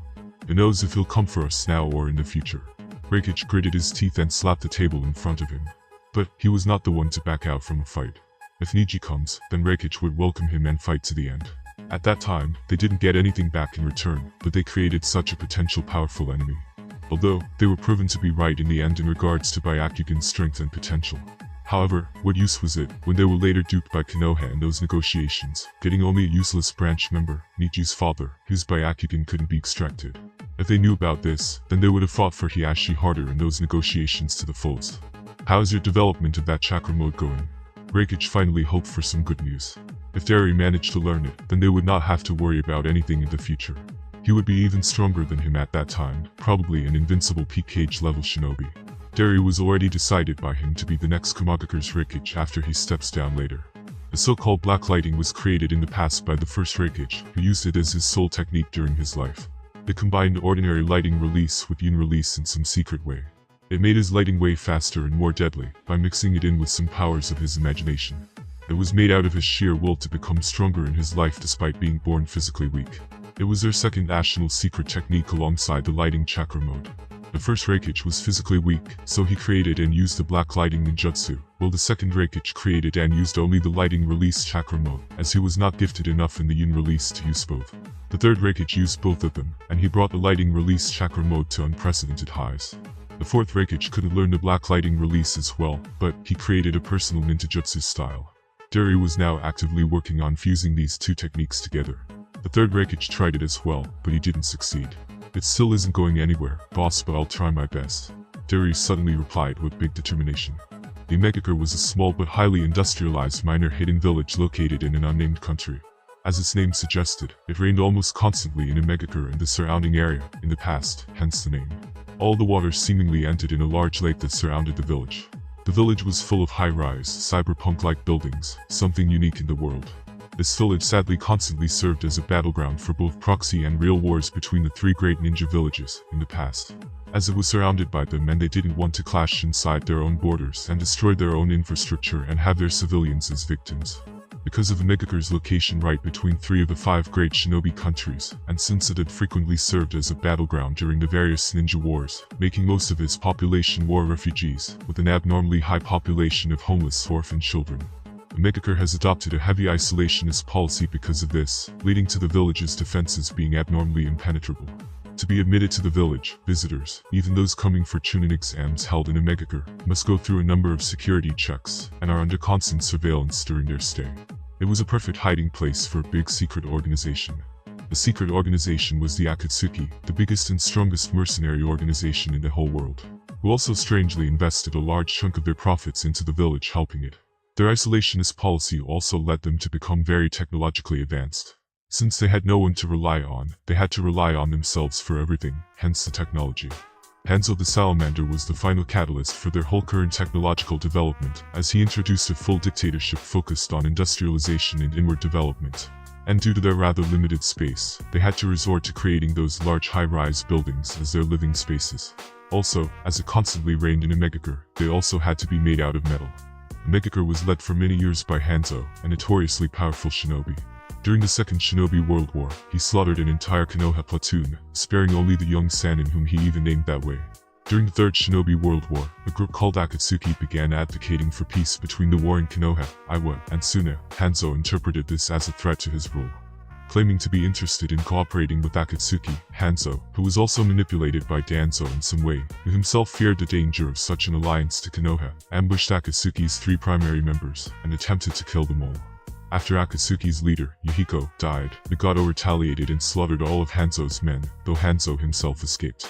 At some point after the end of the war, a civil war broke out in the village to remove Hanzo from power. Led by an individual known only as Pain, the rebel faction symbolized their rejection of Hanzo by placing a horizontal slash across their forehead protector. But Pain's near-godly power and rumors that he was multiple people, Hanzo, and his forces were overthrown, with Pain being the one to personally kill Hanzo. Pain then went on to kill anyone even remotely connected to Hanzo, from close family to distant acquaintances, so that none would ever emerge to take revenge. Despite this, loyalists to Hanzo still emerged from time to time, though all were crushed by Pain. Pain became Megakure's new leader, revered as a god by the populace, because of his contributions during the Civil War, and almost godlike powers. None ever saw Pain directly after that. His decrees were instead communicated to AIM's citizens by his angel, Conan, who came to be revered almost as highly as Pain himself. The only thing that AIM's citizens could conclusively say about Pain was that it only rained on Sundays, or when he had to be away from the village. AIM was so secretive and isolated that the knowledge of civil war was not common throughout the ninja world, and news of Pain's victory was completely unknown to the point that other villages believed Hanzo to still be in charge. Pain then used the Megakure as his primary base for operations. With Yuhiko's dying breath, he entrusted the pursuit of peace to Nagato. Nagato, grieved by Yuhiko's death, came to believe that the world would never willingly consent to peace, and that Akatsuki's previously pacifist approaches were therefore futile. He concluded that the only way the world would turn away from its constant warfare would be to experience such catastrophic death and destruction that it could never again stomach the idea of conflict. Intending to be the one to show these horrors to the world, Nagato began using the alias Pain, and formed the 6 Paths of Pain, into which he integrated Yuhiko's corpse, so that he could symbolically continue leading Akatsuki. Nagato sought out Obito under the guise of Madara Uchiha and accepted his earlier offer of support, which he provided in secret, that same offer that Yuhiko also ejected many years ago. The Pain's Tower was the tallest tower in Omegakure and was also Pain's and Konin's current personal residence. It had 4 humanoid faces on each side and was connected to 2 smaller towers. The tongue of the face that Pain sat on, looking out over the city, had Rinnegan-like eye patterns and was depicted with a pipe and piercings, with its tongue sticking out. Somewhere inside is a chamber hidden behind a solid wall where the 6 paths of Pain's bodies were stored when not in use.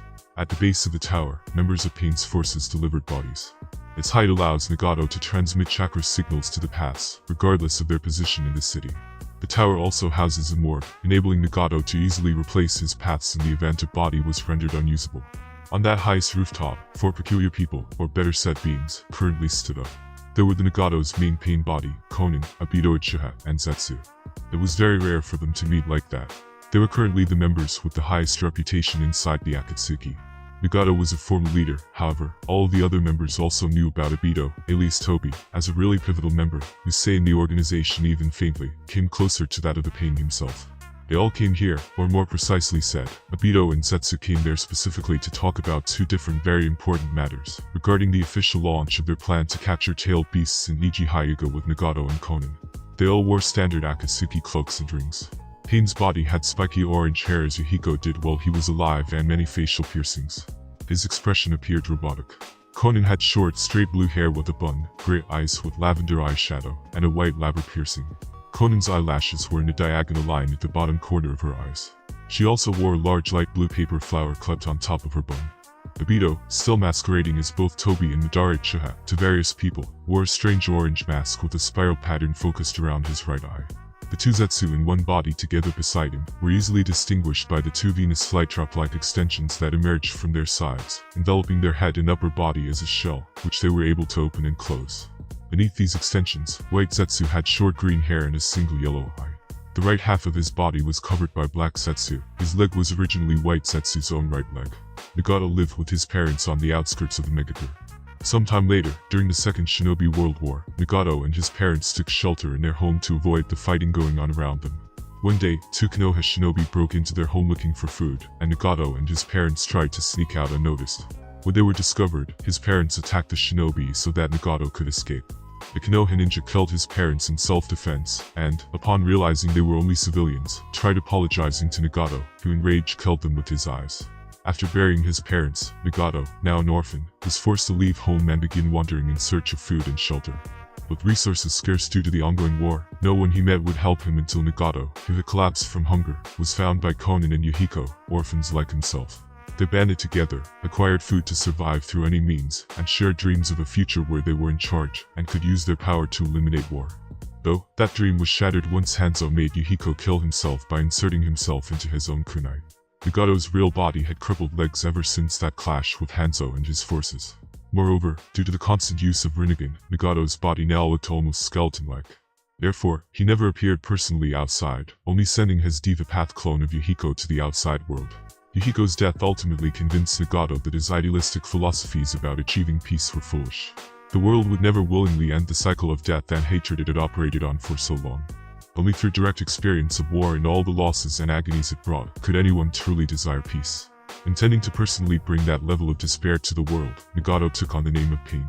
He now wanted to create another great war, after stealing out all the 9-tailed beasts, creating a Kenjutsu secret weapon of mass destruction, using it on one party of the war, bringing fear to the whole world, forcing them to obey him and wage no wars in the future ever again. In a sense, giving them all some short-term pain for later eternal peace and happiness. On the other side of the room was a man with an equally tragic story. Because he grew up without knowing his parents, as well as being the least talented Uchiha in recent history, Obito's childhood was marked by dreams of being acknowledged. This motivated him to become a ninja so that he could, in turn, become Hokage and have the entire village finally recognize him. When Rin acknowledged him regardless of everything, Obito fell in love with her, and aimed to earn her love in addition to the Hokage title. He was also a very strange Uchiha, the one who was not chained by the curse of hatred, and instead was filled with love, and wanted to protect people previous to him very much, and even the whole Konoha by becoming Hokage. In fact, he was so kind that he couldn't reject any requests for help, leading him to help even ordinary village grandmas all day. However, everything shattered once the Third Great Shinobi War started, and he was forced to go into the battlefield as a child soldier, people dying everywhere around him. Even he nearly died at that time while trying to save Kakashi from falling boulders, only to be crushed by them instead. Then after Rin's death, Obito's determination and idealism were finally shattered for good. He became calmer and more focused, no longer caring about his village, his friends, or even his name, all of them being worthless parts of a miserable world that had forced Rin to die at the hands of a person she loved. From then on, he fully committed himself to his savior Madara's Eye of the Moon plan. He now wanted to help the whole world, not just to become Hokage and help only Konoha. The Eye of the Moon plan was created by Madara Uchiha as his way to bring peace to the world. The goal was to project the infinite Tsukuyomi on the moon, in order to trap the entire world in a Jinjutsu dream, where everyone would be in a state of bliss, in their personal ideal fantasies, also saving mankind from destroying itself. However, Obito did not trust Madara and as such, had no intention of ever bringing him back to life. He would follow Madara's plans, but it would be himself, not Madara, who became the 10 tails Jinchuriki required for performing the infinite Tsukuyomi. He wanted to prevent anyone from reliving the same fate as him in the future, therefore instead of protection, he now acted for prevention. He thought that the current world was hell, and that nothing in it mattered anymore. That the only way for everyone to be truly happy was to create another world.